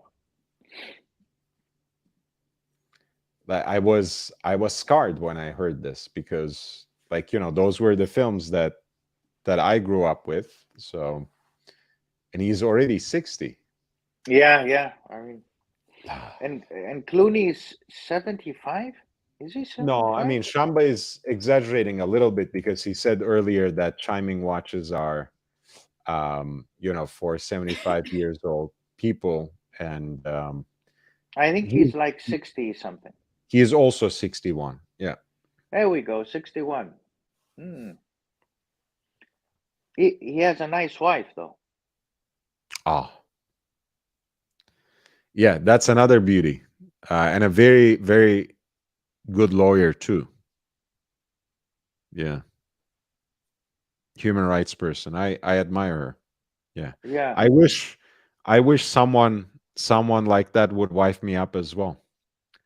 That I would be satisfied with that, even though I'm very hesitant to reproduce. But I wouldn't mind, marrying Me someone too. like Amal, for sure. Yeah, I'm me sure too. your wife is just as beautiful. I haven't seen her, but No, I'm, no, I'm I disagree. I'm going for that one as well. I can be wifed up. I like that. Oh, you left. You disappeared. Okay. All right. That's not kind, Professor. No, you disappeared after we talked about wives and yeah. I did. I was yeah, I was shocked. I was shocked.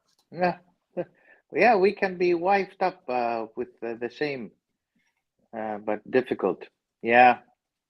Well, he's also a handsome actor, Yes, I do like his stuff as well. and he has Um, this funkiness in him. yeah, and always kind of had the elder statesman look too. I know he's barely 60, but he he had that sort of, receding hairline, silver fox kind of image already for almost 2 decades. So Mm, he does fit that. That's why perhaps Shamba thought that he was maybe already over 70, because he always looks kind of older than he is. yeah. Keeping, I look older, but I will be 38 in November. So we might be closer in age. I don't know how old you are, but 38, yeah. And yes, Clooney has been an Omega ambassador for a while now. For a while. Did you know that Erling Haaland, the striker, he just signed with Breitling? Oh, And the interesting thing is, I've seen him wearing, Rolexes, and he had this pink gold Vacheron overseas. He was just posting pictures of that. 1 week after that, suddenly he signed with Breitling. now Breitling. It's an interesting catch for them, honestly, because he's probably going to be one of the icons um, of the Champions League. Already scored, 2 dozens almost at the young age of, what, I think he's like 23 still, or 22 even. Yeah, he's still 22. And I mean, he had a banging start for the Premier League as well.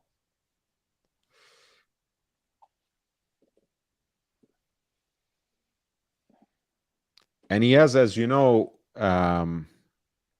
he passed away now, but he was one of the football players who had this famous Italian manager, who was Zlatan's manager, for example. I forget his name. Why do I forget his name? He just passed away last summer. Mino Raiola. Mino Raiola, he was like the manager of Zlatan, Paul Pogba, Holland. So probably he's still in good hands to sign a deal with Breitling, probably very beneficial to him.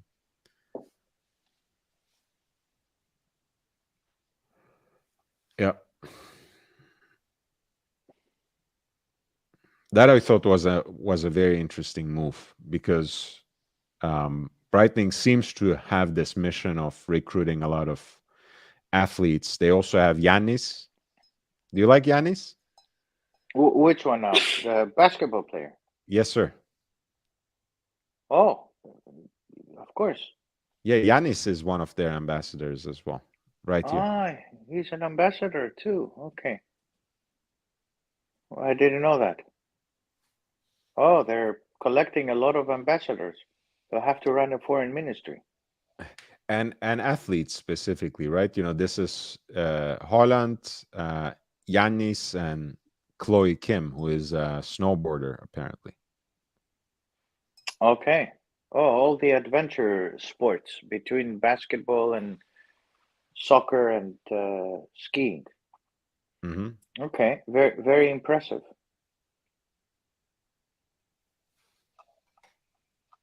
and I think they have some arrangements with some surfers as well when they were trying to sell this strange new watch that they released, this this new Super Ocean that I found very unimpressive, but somehow they were really trying hard to make it hip for the summer. I like the older Super Ocean heritage they have. I think that's a beautiful diving watch, but that one didn't hit right. But it's they're trying something different, so there's something to be appreciated with that. I mean, when Patek is trying to make watches that are 41, 42 millimeters in case diameter, for Breitling to come up with this new Chronomat GMT in 40 millimeters, it's kind of mind f. It's like because for me, coming of age, in the early 2000s, and really starting to learn more and more about watches, after 18, I always associate Breitling with large, shiny watches. When you find something like this, that's not 47 or 46 millimeters, not 43, but 40, very discreet, simple, elegant, white dial, useful GMT function, date at 6 o'clock. The bullet, bracelet is special, and again, it's not too loud, but has some extra visual interest. I like it. Again, what does it mean, a chronomat? That's certainly what chronomat, as you know, it's like the chronograph for mathematicians. That was the origin of that word. Yeah. So what does it mean to produce like a time only or time only plus date and GMT watch that's called a chronomat? I don't know what to say about that, but when I look at it just as a piece of design, it's an interesting watch and something that you don't necessarily expect from Breitling. So I was surprised, and I was positively surprised, I have to say.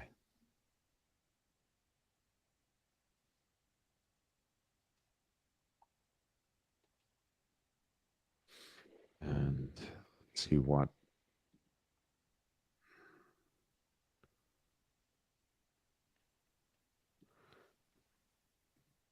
Of course,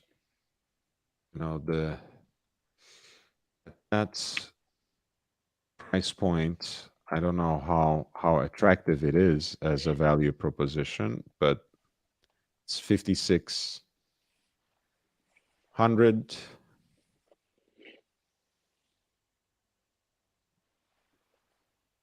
And ultimately, it has an ETA movement in it. So when an ETA movement pushes it beyond 5K, I get a little agitated, to be quite honest, because B33 is at the end of the day an ETA 2893. So not sure if a watch like that with a ETA 2893-2 necessarily can merit just because it has a Breitling rotor.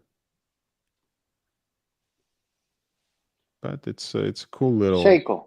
watch. We should buy Seiko. Look, I mean, at the segment like that, I'm more at home with Seiko. I think the new Seiko GMTs, and I made a video on that as well. I think those are great value for money. I would highly recommend. If you're looking for an accessible GMT watch, Um, go take a look at the video and acquire one when you can. How much did you get your GMT, your Pepsi? Coke. Coke. It's a relatively recent acquisition, and I got it. I got it. I happened to find it in a very good condition and a full set.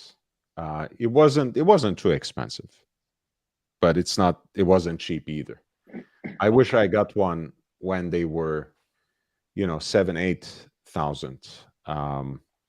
But it is what it is. I'm happy with it. I needed one. I wanted the GMT Master too. So. No, I mean your Seiko.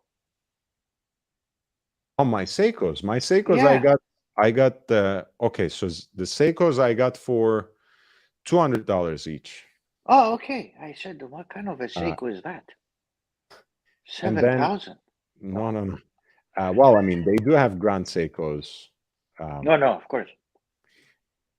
But yeah, the Seikos I got for 200, 250, and then the most recent one I got for 350. The King Turtle, the one with the green waffle dial and the ceramic bezel and sapphire glass.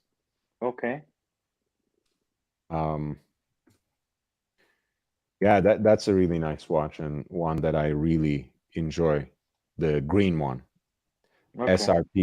SRPE 03, I think is the reference.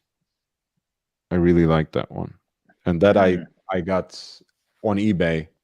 It was like very lightly worn, so I got a very good deal from it, which is $350. I think the list price is maybe $595 or something like that, maybe $550, something like that.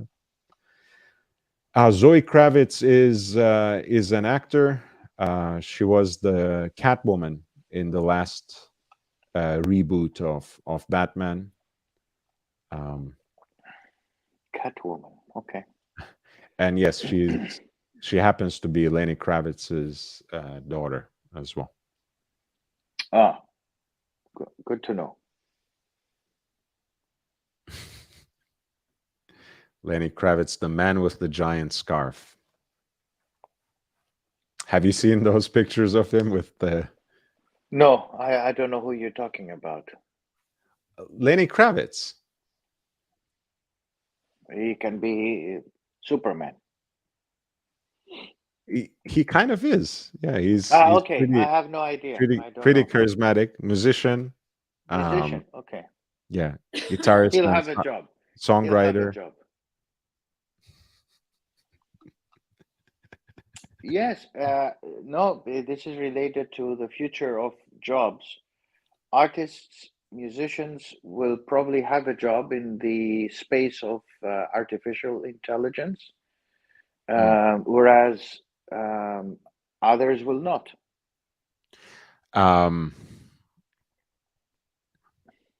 Yes, I think it's because they already have upgraded to artificial intelligence about 3 decades ago. So they have made the upgrade. We have remained with the old school intelligence, and we are being phased out, Professor. It's I wish we had acquired the artificial intelligence a couple of decades ago. That would have put us in better stead for some decades to come.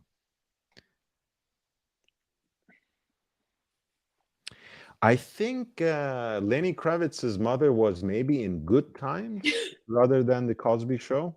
I'm trying to remember. No, the Jeffersons. Oh, I'm sorry. Yeah, I got it mixed up really bad. Yeah, Roxy Roker. She was in the Jeffersons. And Cy Kravitz, who was the father, was her lawyer, if I'm not mistaken.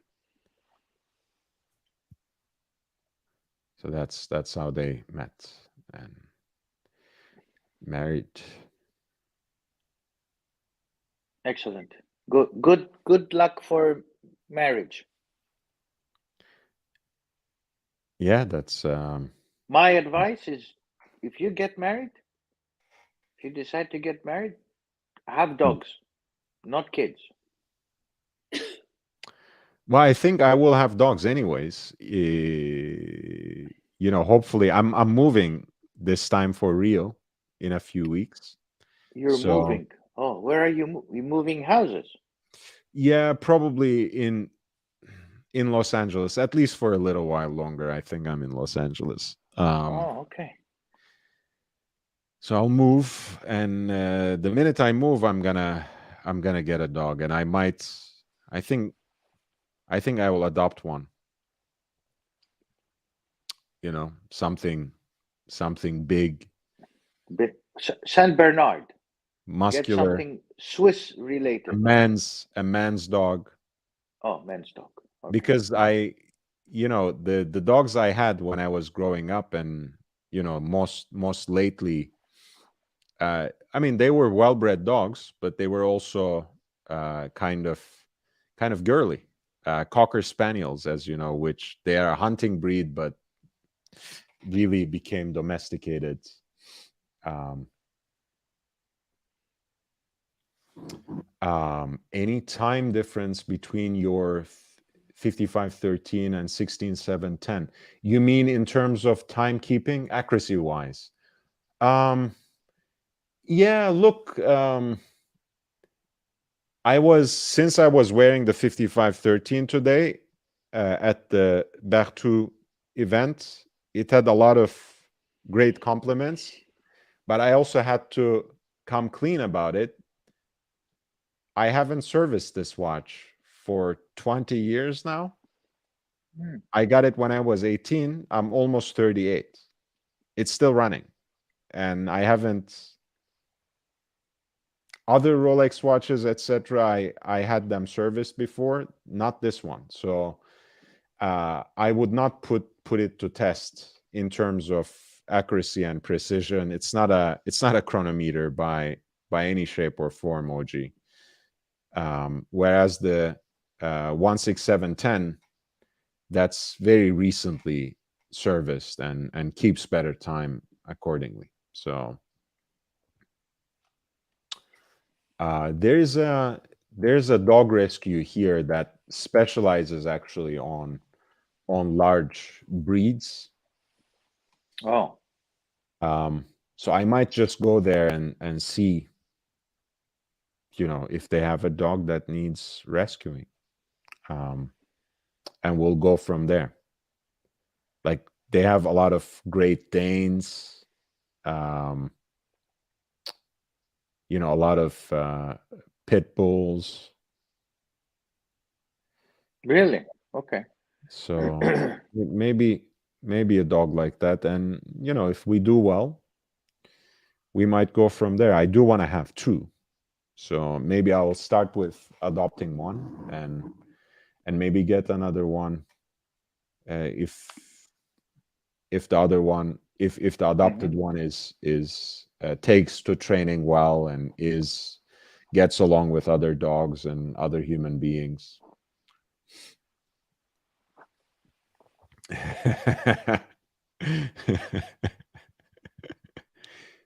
Hey Shamba, if you have read your Goethe, you would know I would exactly be like that poodle who comes to tempt Faust. You know the story, right, Professor? That's No.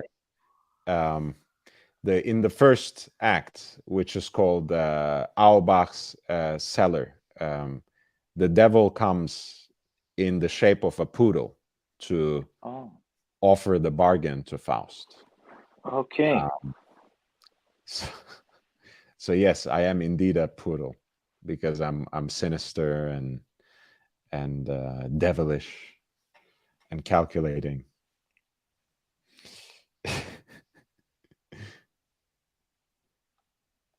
Yeah, I think yes, my 16710 is more. It's a better timekeeper, but again, I don't think it's fair because my 5513 really hasn't seen service since the last 2 decades, and I have no intention to until it stops. Ah, okay. Maybe it's not the best approach, but I don't take watches to service unless they show a fault, unless they stop running. For me, Oh, I've never worried about 5 seconds here, 10 seconds there, hacking seconds, etc. I'm not that kind of guy really for my daily wear watches. I can appreciate good chronometry. OG, thank you again, for both of these super chats. $2. Rescue is A++. Nothing noticeable between the two.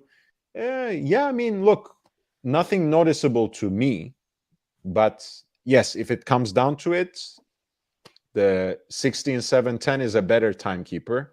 Of course, it has a more modern movement, whatever else, but I think in my case, it's really because one hasn't seen service for 2 decades. The other one is basically freshly serviced when I bought it, which was in February. And yeah, so it's not a fair comparison, because I think, 60s Rolexes, if the caliber is serviced and regulated properly, they can be just as good. I mean, it's not, they're less shock resistant for sure.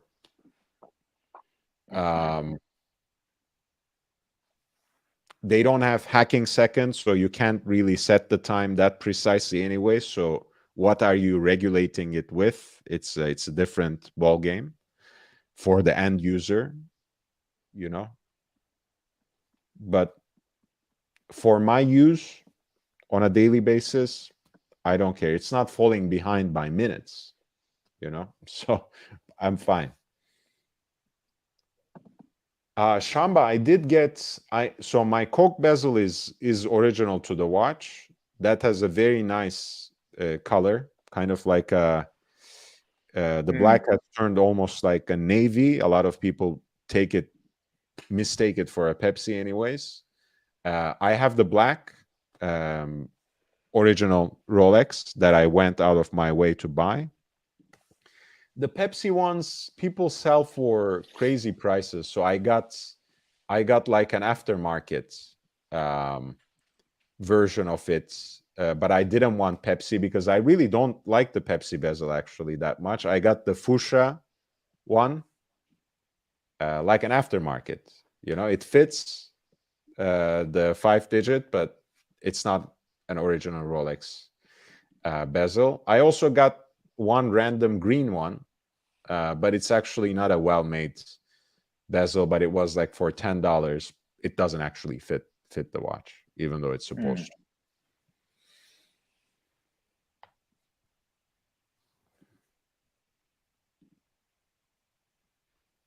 Yeah. Do you like dogs, Professor? Oh, I love dogs. Yeah. Yeah. I wish I could have one, but my wife doesn't. So we don't even have a fish. Okay. Yeah. She has allergies, or she just doesn't like animals that much? No, Way. she's a clean freak. Oh, that's good. That's good. My mom is like that. So we cannot have pets that shed hair and all of that. So yeah, I think in her family they never had any animals, so that didn't help. That was an easy adjustment for my mom, because usually I shed more hair than any dog. So for her, living with a dog was a breeze, because my father apparently was like that too. So and in the in the UK, everybody has a dog, one or two dogs, and so unfortunately, we're the dogless people. But it's okay, you need to take special care. You need to have the time. I'm all the time on a plane or traveling or whatever between things.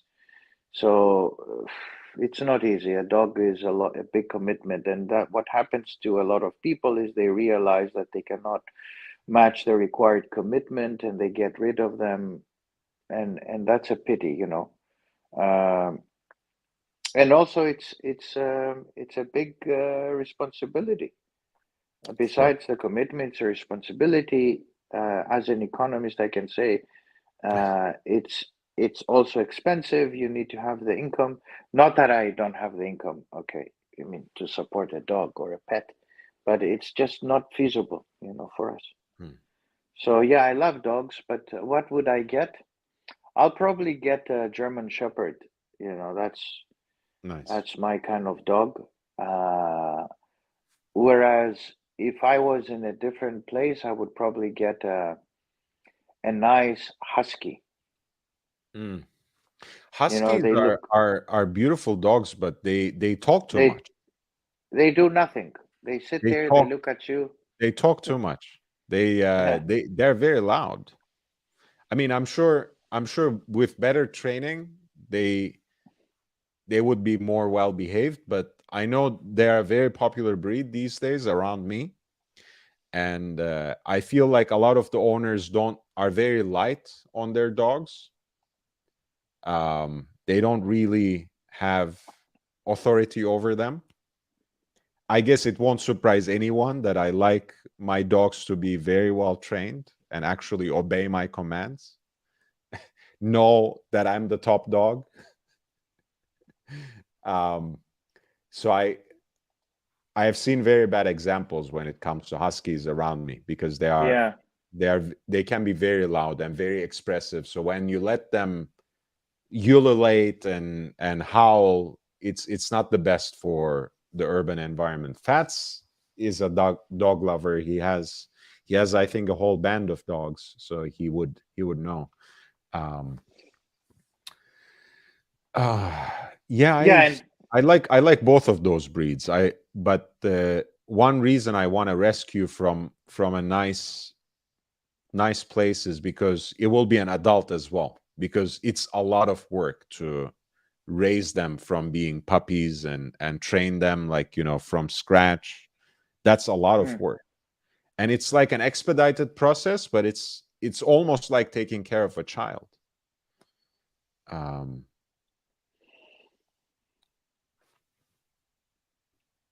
yeah, you see, I mean, Fats knows. Look, I mean, small dogs, they might cause less harm on the surface of it, but they need to know who is boss as well, because small dogs can get really vicious and aggressive for no reason as well. So you can't let them be either. But yes, mm. the bigger the breed is, the more power they have on their jaws, the more threatening they can become. And yes, if you have a bull mastiff, of course you have to have authority over it. If it's not well trained, it's not good for you, it's not good for people around you. Yeah, yeah, certainly you need. I mean, also at an age, if you get it older, it's difficult. You need to manage how to train them, whether they'll be obedient, and all of that. If they have already developed a certain character, so how do you Of course. change that? I don't know. It's a big thing, but yeah, dogs are nice. If you have the ability to have them, you have a place. Look, Shamba, I mean, I'm a big animal person and a big dog person, so anything you recommend, I will say yes. I love beagles too. I love pit bulls, I love beagles, I love bulldogs. um What about Dobermans? Are Them they too. any? Dobermans, Pinchers, German Shepherds, even, which was a breed for me that I needed some adjustment to, but I warmed Oh, up to them very for good. obvious reasons. Ah, yes, Um, yes. I love the Malinois as well. Um, Ah, yes. How I about love the Central Asian Caucasian dogs? Ah, like an Afghan or something. Yeah, or what is it? The one they have in Turkey, the Kafka. I don't know what is it called, but they have I different think I know breeds, what you're talking about. Yeah, I think I know what you're talking big about. big ones. Yeah, I like shepherd dogs. I like hunting dogs, so I would love a nice English setter, for example, or an Irish setter for that reason. Maybe I should get an Irish setter and call it Oshin. What do you think about that? Oh, that's very nice. I think I can train him really well. And then I you can can make him really put obedient. a fake Rolex around, and then try and sell it for Rio. Yeah. How about that? Oh my God. Yeah, I love the French bulldogs, man. Those are, man, silly dogs. So they're so cute, so friendly. Um, one of the friends, one of the guys who frequent the cigar lounge that I go to, he comes over on the weekends with his dog, and that's the only dog that's allowed in that lounge. No other dog is ever welcomed into it, but he's so friendly. Oh yeah, the Welsh Springers are great. Shamba, I love them. I had cockers. My mom loves the smaller size. She adores the King Charles. Um, but the Welsh Springers, who are a little bigger as well. Those are nice dogs as well. Gorgeous and great. Their coat is so beautiful too. If you take good care of them. Hi, Mookie. How are you?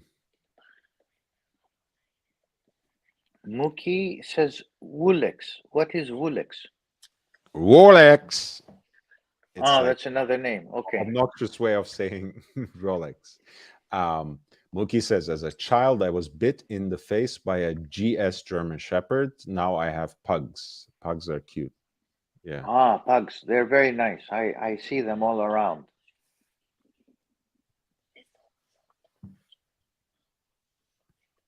And I also like the little dogs of the Queen. Corgis. Yeah.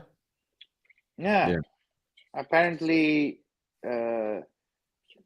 somebody is responsible for the little dogs now. Hmm.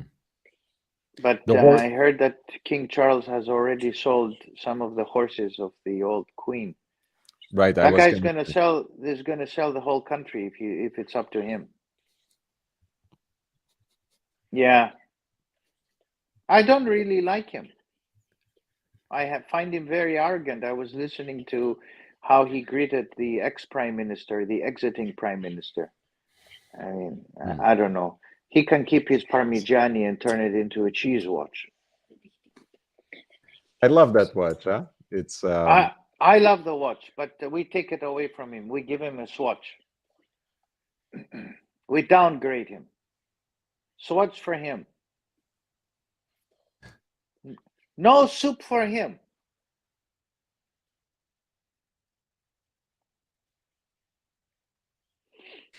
There was that was one of the nice examples and targets of opportunity that I found at the Antiquorum auction. Let me pull it up. They had a white gold version of it, which is a little sportier.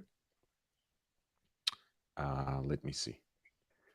And at least the estimate itself was very attractive, although I don't know where it will end up. But for the caliber of watch that it is, and the white gold version, as you can see, is a little sportier, has these broad alpha hands, Arabic very numerals nice. rather than Roman,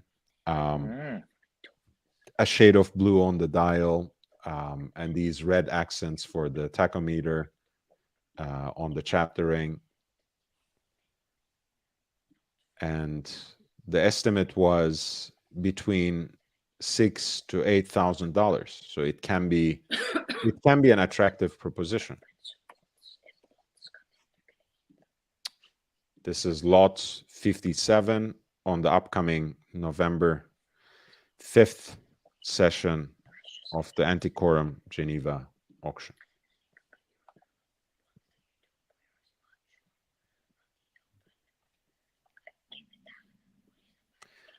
His is, of course, in yellow gold and a little dressier, you know, Romans.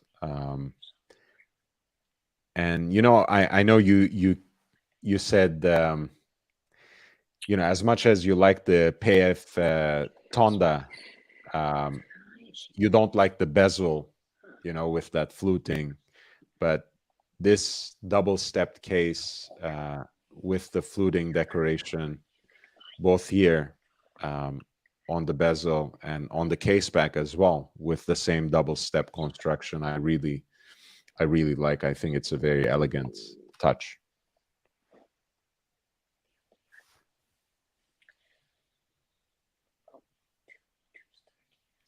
And of course, it has the Zenit El Primero 400Z based movement in it. So, you know, decent. Look, I'm coming to grips with the bezel. I'm coming to grips with the bezel.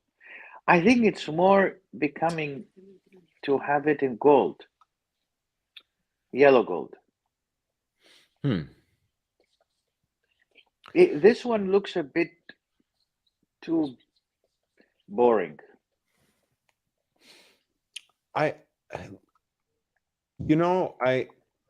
That's not the word I will choose, but I think I understand what you mean. And here's what it is really. I think this kind of is too in between, right? Because the white metal of the watch, that deep blue color with the red accents, that gives it a very sporty vibe, but the case design and everything else is so elegant, so dressy in a way that it doesn't cohere. Whereas in yellow gold with Romans and that particular dial, the watch just flows. I think it's a very nice chronograph. And let's see if they have an example in Chrono 24. I know you detest this platform, but I just use it for samples. Yeah. We need to replace it. By the way, these guys useful were going to listings. We need to replace them by the Honest Chrono 24. We're going to call it the Honest. These guys were planning to go public, by the way. Don't forget. And there we go. So this is, you know, it has basically Breguet frosting for the hour track. Again, the same guilloche decoration at the center of the dial. It's like a two-tone silvered design. I think it comes together better in yellow gold, this particular watch. I love white metal.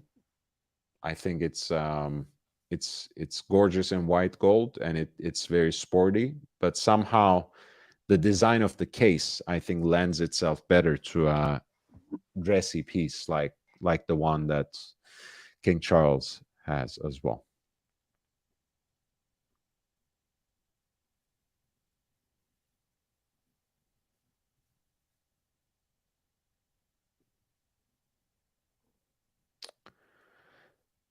And that's the El Primero caliber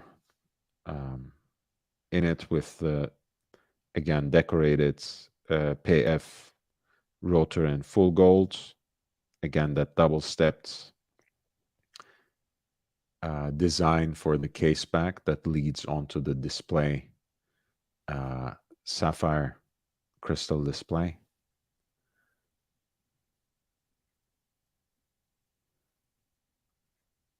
It's a beautiful watch.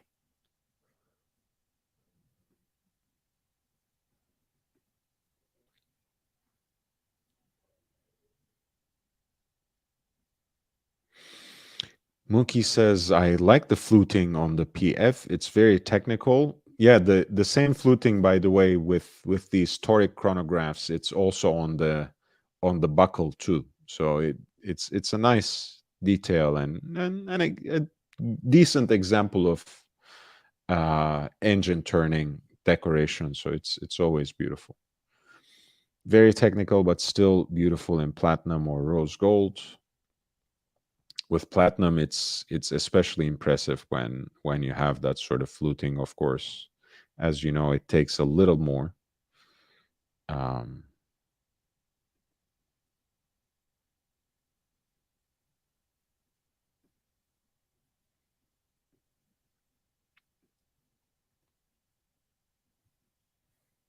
As you see, it has the same fluting detail there on the buckle as well.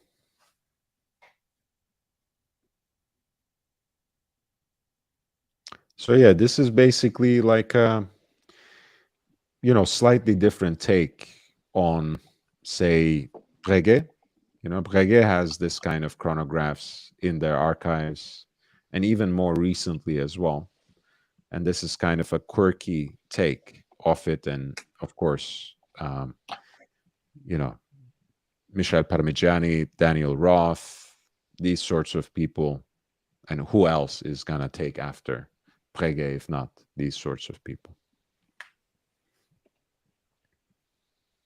Okay, I'll buy the watch. I'll buy it if it's yellow gold, even with a fluted. Okay, you have a problem with this fluting as well? I thought it was just the Tonda PF that makes it look like the Oris that you didn't like, but even this you don't particularly like. No, I like. I'm okay. The yellow gold with this dial is very becoming, very nice. I enjoy it. Yeah, they also have a special edition that's a little saltier in price, but that looks maybe even a touch different. Kind of, again, a slightly original take on the numbers that kind of look like Breguet, but not really.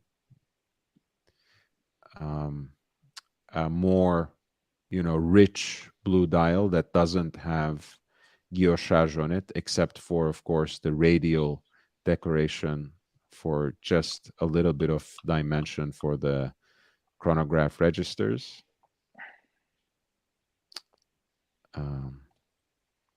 But yeah, this is a beautiful piece too. I think, all three are different, but they all express something else. And I do agree with you. I think the yellow one comes together more strongly. The white gold versions, I feel there's something missing, something that turns me off just a little bit. But the one on Antiquorum can end up being a great deal and a wonderful target of opportunity for someone.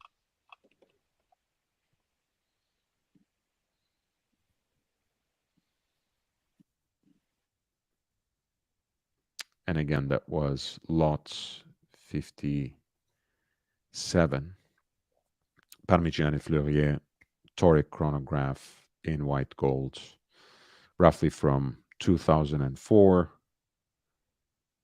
And it is built around the Zenit 400Z integrated automatic chronograph movement that is finished with Parmigiani Fleurier full gold rotor as well.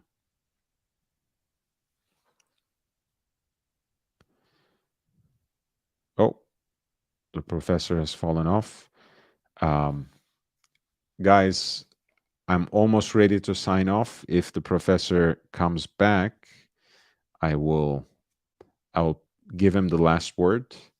But unless you have a burning question or an issue or a suggestion that you want me to address, a topic that you want me to address, that you would like to send via a super chat, I think I will close. I've been live for 3 hours now, and it's getting a little late here. It's already 1 a.m. and I'll have to wake up early tomorrow, so we'll have to leave a little early.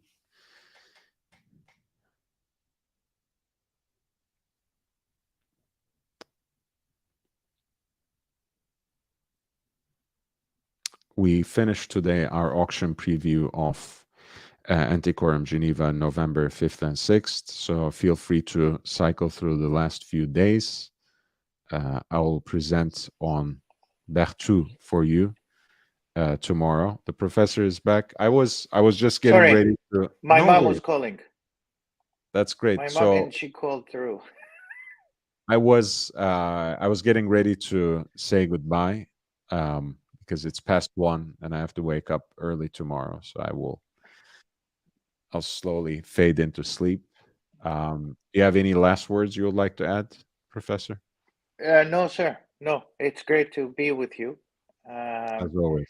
And we will see you tomorrow, hopefully. I hope so. Maybe I'll do an earlier live stream. I might take off tomorrow. I don't know, Okay. but Yeah, even if whatever. I don't, the next broadcast will be on Berthoud. If there's anything Wonderful. you would like me to address, the information is in the video description. It's also in the links. Just send me an email. You can always leave a comment as well. If you want to really encourage me and push me, the option is always there to super chat, to send your contribution via PayPal or Cash App or sign up on Patreon. But in either case, I'll be here basically on a daily basis with more watch content, and we'll finish off the year very strong with an appearance on the East Coast and basically an entire month in New York. So I'll see you then. Hit the like button on your way out. Subscribe if you haven't already. And I will see you in the next one. Thank you so much. Fats, Shamba Basher, OG Hash Hockey for the super chats, Jake Brooks, ABC, and Nick Butter. I appreciate you especially, and everyone else for your questions, recommendations, and interventions with the chat. I'm always grateful. See you all in the next broadcast. Until then, adieu. Take care, guys.